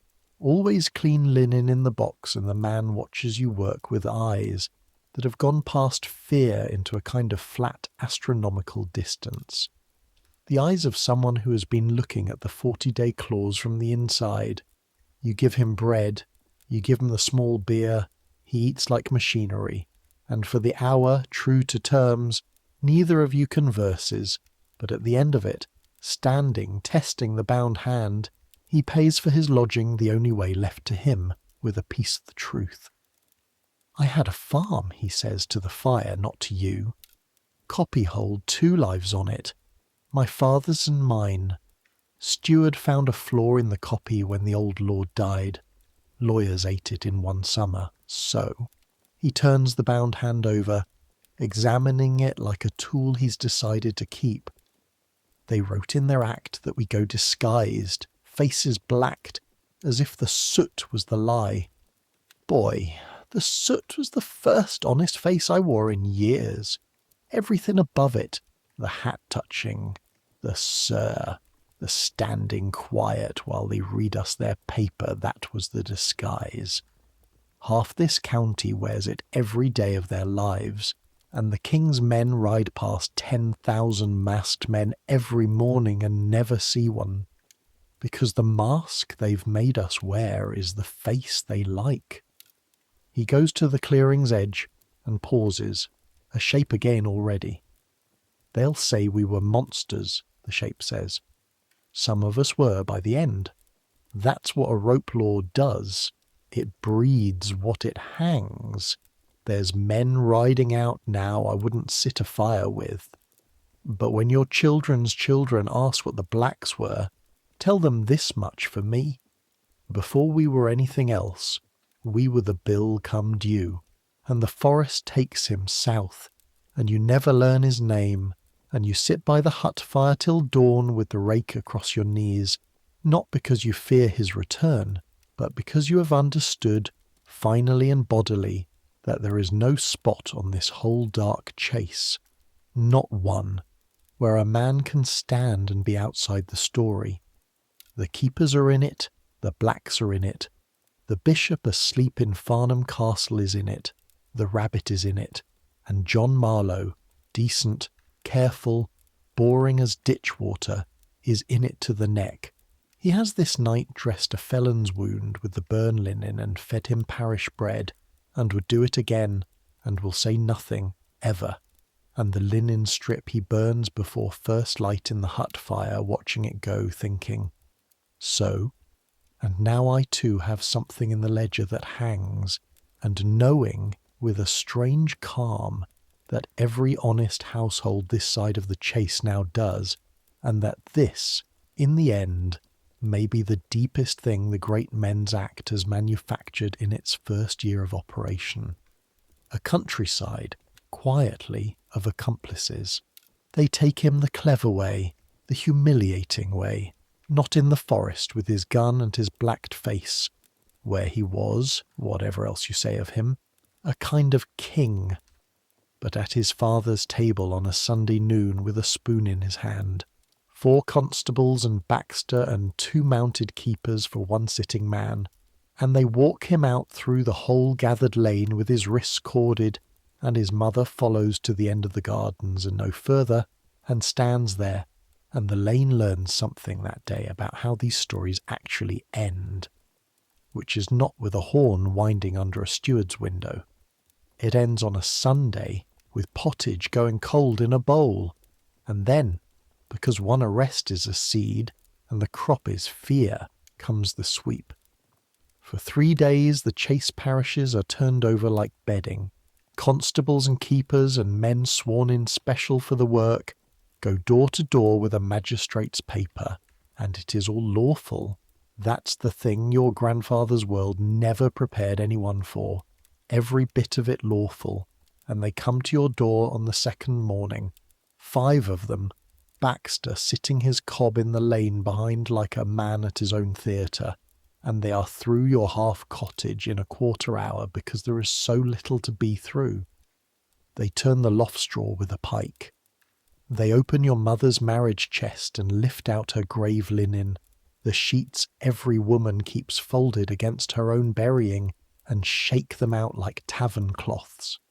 They find the pot of shillings under the floor and count it, out loud, in front of your mother, as if poverty itself required an audit, and put it back, and the putting back is somehow no mercy at all. And then the man with the paper says, not even to you, to the room. The young one comes to the Crown, questions. The room at the Crown Inn smells of yesterday's tobacco, and today's fear, other men's fear, soaked into the settle before you got there, and they keep you standing, and the magistrate's clerk has a list, and the list has your whole small life on it, that you were schoolfellows with Frith, that the blacks were seen, mark that word doing its quiet work, near the Marlowe cottage in November, that you were abroad at night on the Chase for weeks together, alone, a young man alone all night in the king's darkness, and what honest business keeps such hours? Charcoal, sir, you say, and you hold up your 2 hands, palms out, cracked black to the wrist, 60 burns worth of the Chase written into the skin, and you say, it can't be left, it burns night and day.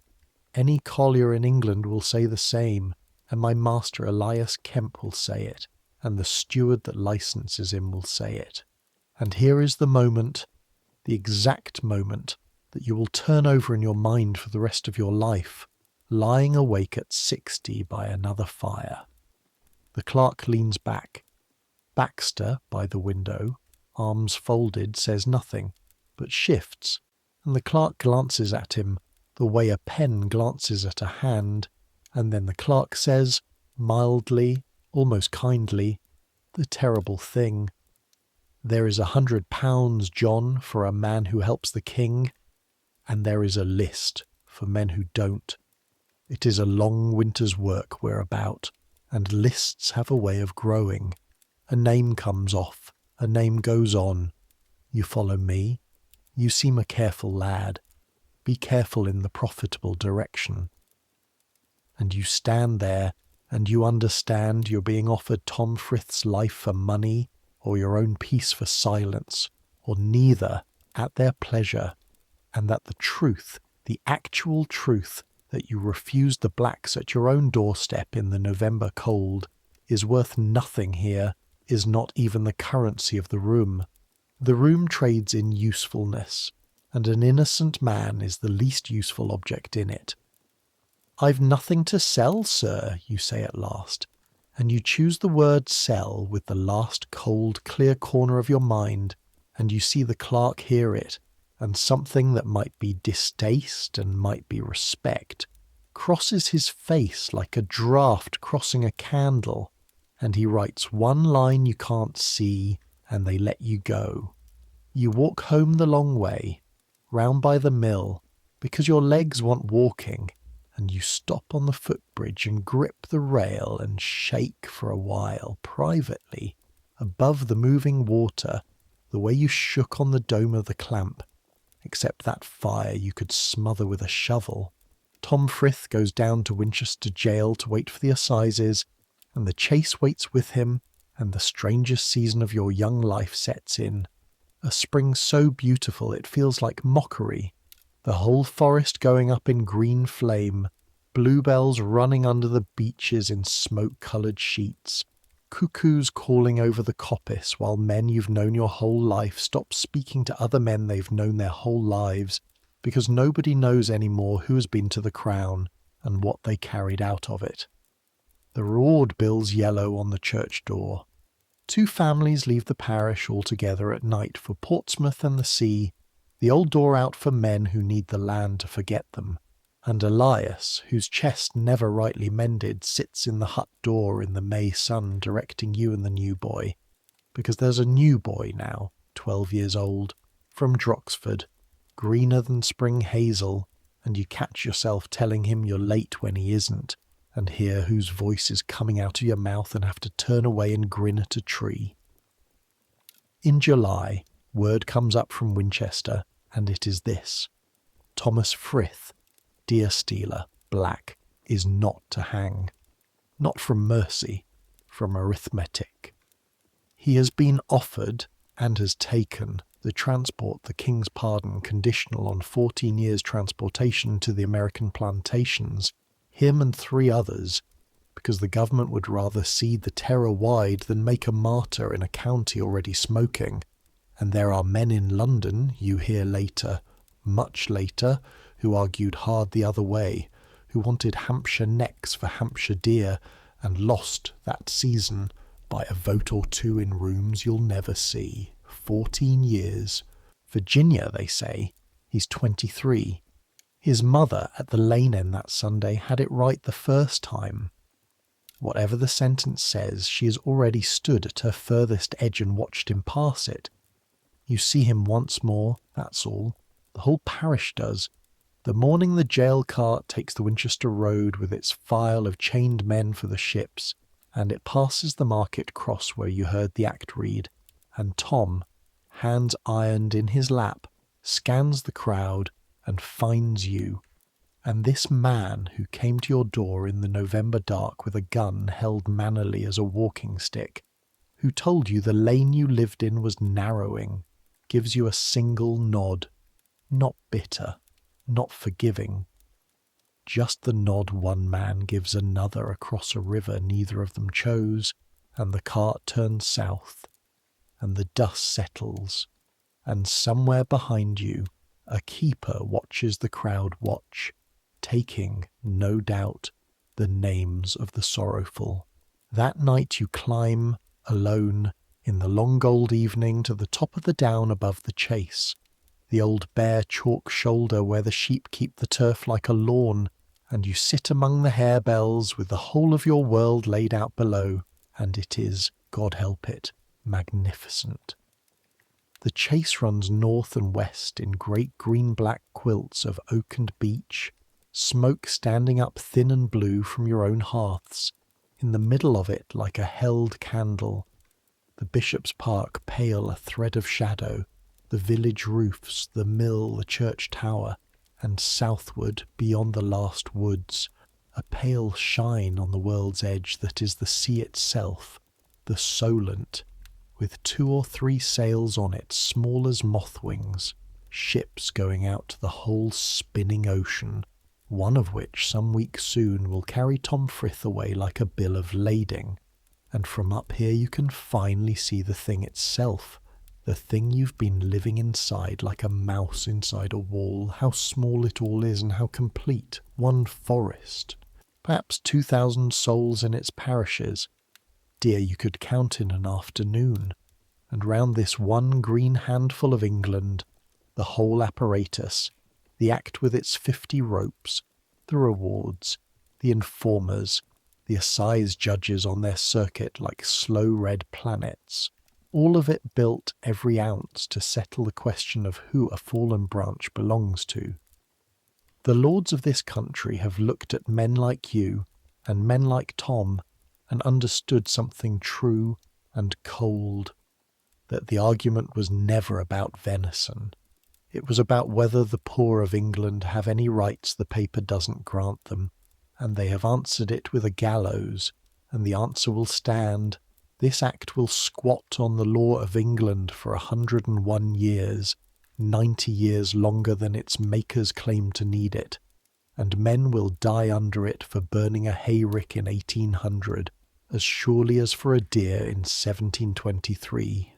You can't know those numbers, sitting on your chalk hill in the July dusk. You only know the shape of the weight, but you know that. The light goes long and bronze. The first owl clears its throat down in the hangars, and you say, out loud, alone, to the whole beautiful culpable landscape, the only oath of your life that you will keep entire. Not me, and not Anne, whatever it costs walking small. Not us. Then you go down the hill in the dark, by feel, the way you now do most things, and the forest takes you in with its 10,000 sounds, and not one of them tonight is a man. In the summer of the assizes you see Winchester, and Winchester is where this story keeps its cathedral, so come along the road with the coal cart, because Elias's coughing has made you the carter now, and Curtis has brokered a delivery to a Winchester ironmonger, 12 miles each way, the farthest from your own smoke you have ever been in your life. 12 miles doesn't sound like distance to you, listening warm in another century. Walk it beside a laden cart on a July morning in 1724. The road is the King's Highway, and it is a rutted chalk river, dust to the ankle where it's dry, and you pass through it in the great slow traffic of the age. Drovers bringing sheep down from the downs in grey, bleating floods that part around the cart like water round a stone. A carrier's wagon with its team of 6 and its tilt cloth. Pack-horse trains, a postboy cantering through everyone's dust. 2 gentlemen riding wide of the common herd with their faces disapproving of the entire visible world, and beggars at the parish boundaries, always at the boundaries, because each parish shoves its poor across the line like sweeping dirt to a neighbour's floor, and one of them, at Twyford, has a soldier's coat and 1 leg, and you give him a farthing you cannot spare, and he blesses you with a startling parade ground voice. And Duchess's daughter, the young mare, shies at him, and he laughs, and says horses always do. They know a broken march when they see one.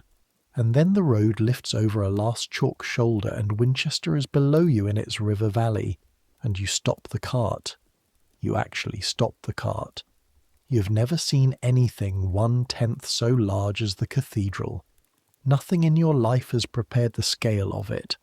This grey ship of stone lying at anchor in the water meadows, longer than your whole village laid end to end, and you know, dimly, from the rector, the facts of it, begun by the Normans, the longest cathedral in all Europe. Kings buried in it back before England was England, Saxon kings, Danish kings, Old Canute himself, who ordered the tide to stop and got his feet wet. And the facts are one thing, but the seeing is another. The way it simply sits there, enormous and patient, having outworn 600 years of everything, and you stand in the road dust beside a cart of charcoal and feel your own size in the world adjust itself with an almost audible click. The city inside its walls is the county's head, and this summer the head is thinking about one thing. It is assize time. The judges have come down from London on their circuit, and Winchester in Assize Week is a city dressed for a solemn festival of fear.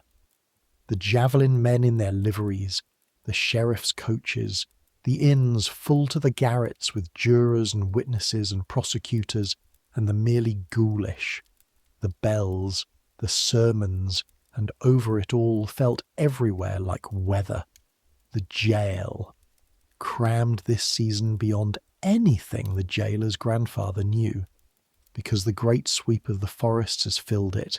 Hampshire men, Berkshire men bought for safekeeping, deer stealers and rick burners, and men whose whole offence, when you hear it named in the street, makes your stomach drop through your boots, found disguised within the meaning of the act. You deliver your coal in a yard off the high street, and the ironmonger's men unload it, while the ironmonger, a shrewd, kindly man with spectacles pushed up on his forehead, stands you a mug of ale in the shade, and asks the country news, and gives you the cities in exchange, and the city's news is the trials. He has attended, everyone attends, the hall is packed daily. He describes it, and you listen with the ale going flat in your hand, the judges scarlet and ermined in July heat, the prisoners brought up from the jail, blinking like men hauled out of a well, the indictments read in their strange Latin-boned English, and the speed, that's what shocks him. A shrewd man of business, the speed a man's life tried in the time it takes to shoe a horse, juries out no longer than a dinner grace, and then the words, these same words, again and again down the calendar, that the prisoner be taken hence to the place from whence he came, and thence, and the ironmonger doesn't finish it. He waves his hand, meaning, you know, everyone knows. The whole country has the sentence by heart now, the way it has the Lord's Prayer. Though I'll tell you the strange part, he says, resettling his spectacles. The juries have begun to flinch. Hampshire men in the box, farmers, tradesmen, and they look at some poor devil taken with a hare or a green bough, and they know the act says death. And so, mark this, they find the goods worth less than their worth, or find the fact but not the intent, or find him guilty of the old offence but not the new. Anything, any crack in the paper to bring it under the rope. Pious perjury, the lawyers call it, and they say it like a scandal. He drinks. 40 men in that hall sworn to the law, and the 12 plainest of them quietly rebuilding it under the judges' noses, verdict by verdict, because they cannot make their mouths say, hang over a rabbit. There's your England, young man, both of them, in one room. You drive home in the long evening with the empty cart rattling light behind the mare, out through the water meadows where the mowers are working the second grass, and the cathedral sinks slowly into the valley behind you. Patient, grey, 600 years deep, and you think about what stone knows that paper doesn't, and about 12 plain men lying under oath in the direction of mercy, and somewhere south of you on the darkening road is Portsmouth and the sea and the ships, and somewhere behind you in the jail, Tom Frith is learning the smell of the hold he'll cross an ocean in, and above the whole warm summer county, invisible, administrative, patient as the cathedral but younger and hungrier, hangs the act, and you flick the reins and say to the mare, because there is no one else to say it to, "Walk on," and she does. And so, because it is all any of you can do you? After that summer, time changes its gait. That's how it works when a life finds its shape. The days stop being single stones and become a wall going up, course on course, and you only notice the seasons where the mortar changes colour. Autumn again, and the coppice work, and this is the other half of a collier's year that nobody sings about. Before you can burn wood, you must grow it and cut it, and coppicing is the oldest agriculture in England that doesn't involve a single seed. You cut the hazel and the ash down to the stool, the living root crown, and the stool, far from dying, throws up a fistful of new rods, and in 7 years or 12 you come back and cut again, and again, forever. Some of the stools on this chase are older than the church, older than the conquest. Squat wooden octopuses that have been giving and regrowing since before England had a name for itself. And you spend October and November among them with the billhook, and the billhook becomes the winter's tool. The way the rake was the summer's, a heavy curved blade on a short haft, and the stroke is everything, low and angled and clean, because a ragged cut lets the wet in and rots the stool. And Elias, who can no longer swing one for 5 minutes together, sits on a stump wrapped like a parcel, and corrects your angle by inches, by grunts, and teaches the Droxford boy the rhyme about cutting with the moon that Elias himself says is nonsense and teaches anyway, because the rhyme is how the knowledge travels even when the reason's lost. Winter, and Elias's cough moves downstairs in him, and there are mornings he doesn't come to the hearths at all, and you run the burns, and the steward's under clerk, renewing the licence at Candlemas rights, without asking anyone. Kemp and Marlow, where the paper used to say Kemp, and you look at your own name sitting there in the wet ink of the bishop's ledger, and you feel the strangest pair of things at once.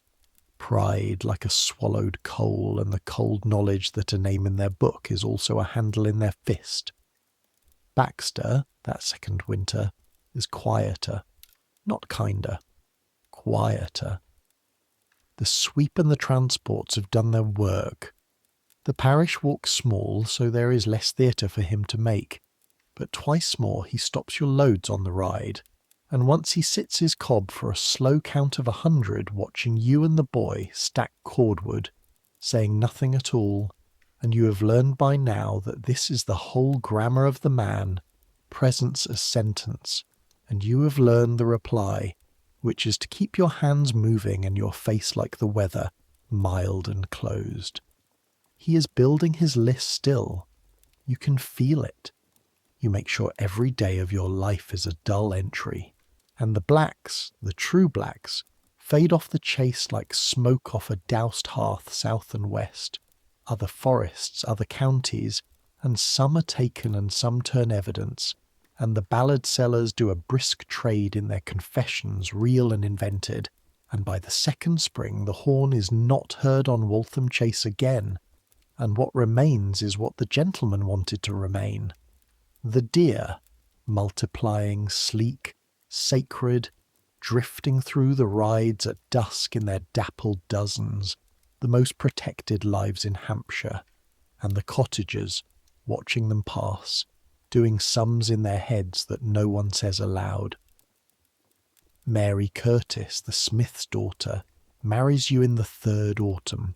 It happens the way everything true in your life happens, gradually and then all at once. 3 years of pies and lingering and her frank accounting eyes, and then one October evening she watches you unload coal, and takes your right hand and turns it over, the cracks, the black, the callous ridge, reads it like her father reads iron, and says, "Well, it's honest, and it holds. Ask me then, before I'm old."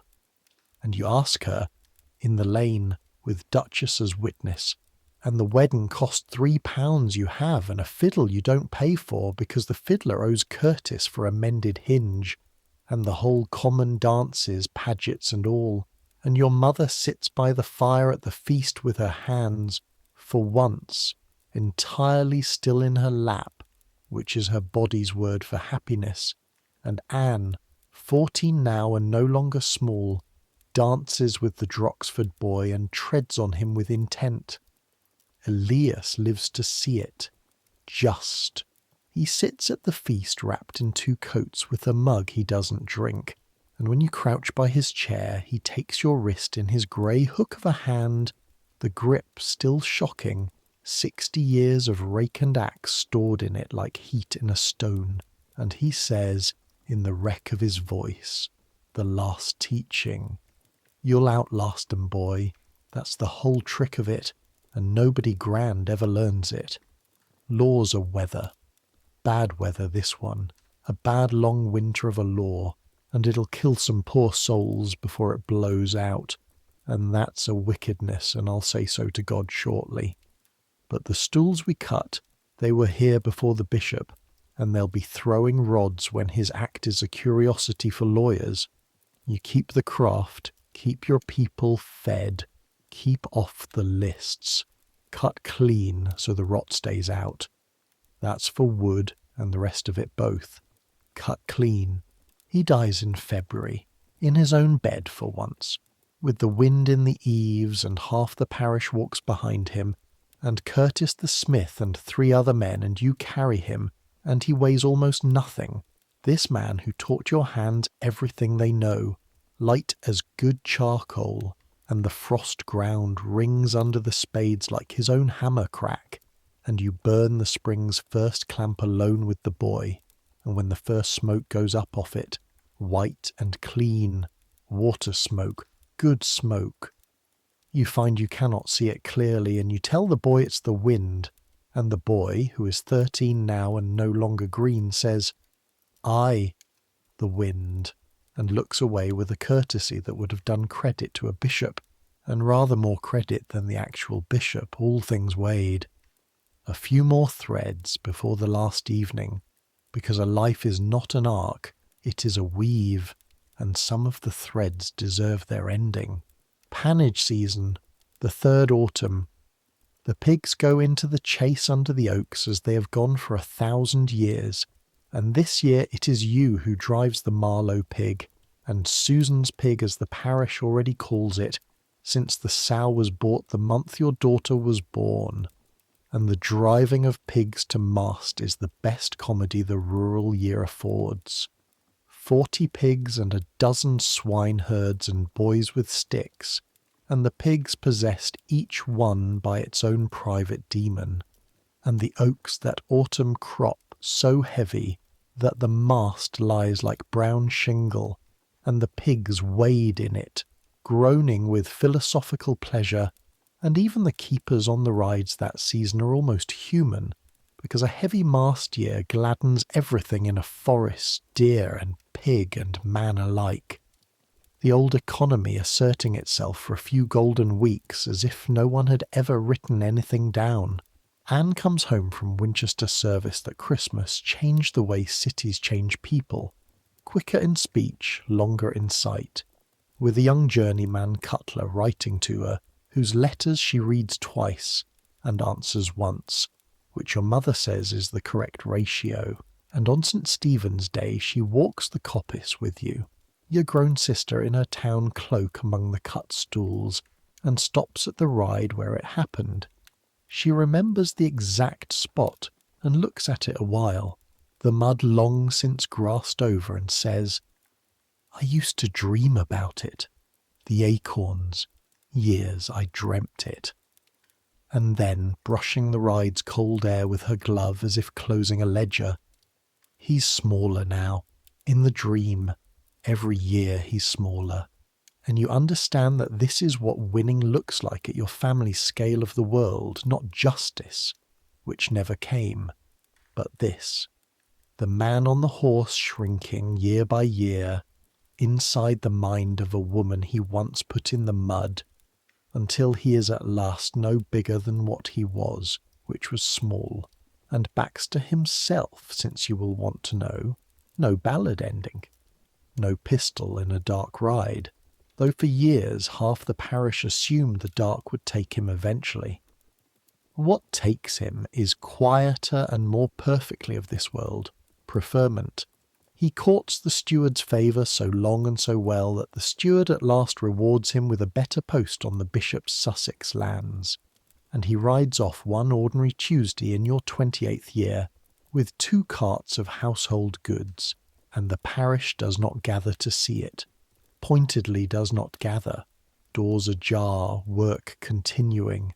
The deepest cut the lanes know how to give, and the new underkeeper is a local man, a bishop's Waltham man, Curtis's own cousin as it happens, who stops your loads never, whose first act in office is to look the other way so hard during Acorns season that Widow Harding's granddaughter fills 3 baskets in an afternoon inside the very Chase, and nothing is repealed. Understand, not a comma of the act is repealed. The rope stays coiled in the paper for another lifetime, but the hand holding it locally is changed, and you learn the last hard lesson of your education, which is that at the bottom of England, where you live, law was never really the paper. It was always the man on the horse, and which way he chose to be looking, and the paper only decided how much his choosing could cost you. Elias's grave gets its headstone in your 30th year, because you pay for it. Coal money, saved slow, and Curtis cuts the letters himself, though stone is not his trade. Elias Kemp, collier of this Chase, and under it, at your asking, 2 words more, the whole craft and the whole man in them, cut clean, and the mason's dust of the cutting is white on Curtis's black forearms, and the 2 of you stand over the finished stone in the yews shade, not saying anything, in the manner of your country and your kind, saying everything, and the Droxford boy, who must be given his ending too.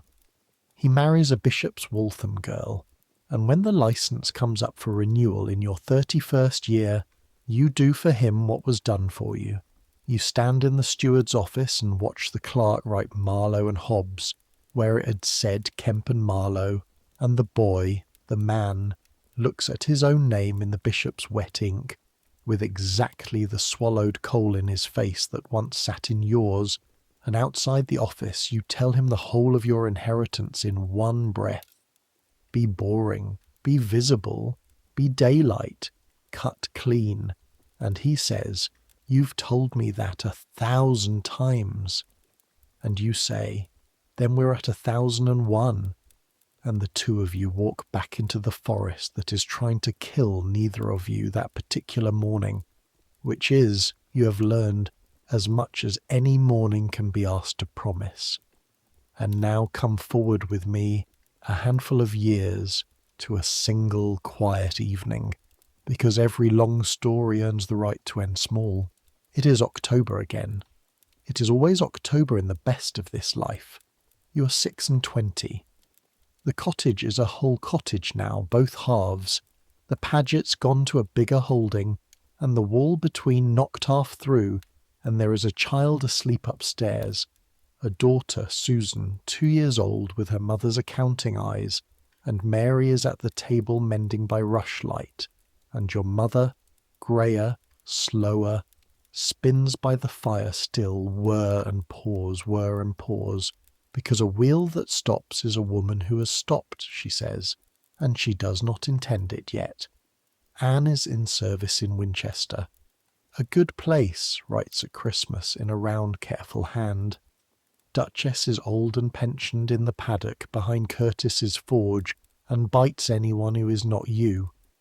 You have been at the hearth since before light. There is a burn on, the mid-sized clamp, the boy watching it tonight, and he is a man of 19 now himself, with a boy of his own to shout you're late at, and the coal in your yard is sold to Curtis and the powder men through Christmas. Your hands ache the old ache. There is charcoal in the creases of them that will be there in your coffin, and you have long since stopped minding. It is the mark of a trade, and a trade you have learned is a kind of country. They can pass what acts they like. They cannot repeal your hands. The act still stands. Understand that. It stands over this whole warm scene like weather too high to see. Men still hang under it, in other counties, other years, and will for a long lifetime yet, for a lopped tree, a torched rick, a letter with no name at the bottom. Baxter still rides the chase, older, heavier, and you still open your sacks when told, and it still costs you the same small coin of the spirit every time, and you still pay it deliberately, like rent, because you did the sums on a chalk hill years ago, and the sums have not changed. The mud is still there for the poor of England, whenever a mounted man wills it. That has not been mended. You will not live to see it mended. You have simply learned what your mother knew at that pot, what Elias knew on his stump, that between the mud and the rope there is a strip of ground, narrow as a ride, where a careful family can live and love and even sometimes dance, and that holding that strip day after year after decade, unglamorous, unrecorded, is itself a kind of victory the ballad sellers have no tune for. You bank the fire. This is your office, last of the day, and you do it the collier's way, of course you do. Raking the coals together, laying the sods over, leaving it just air enough.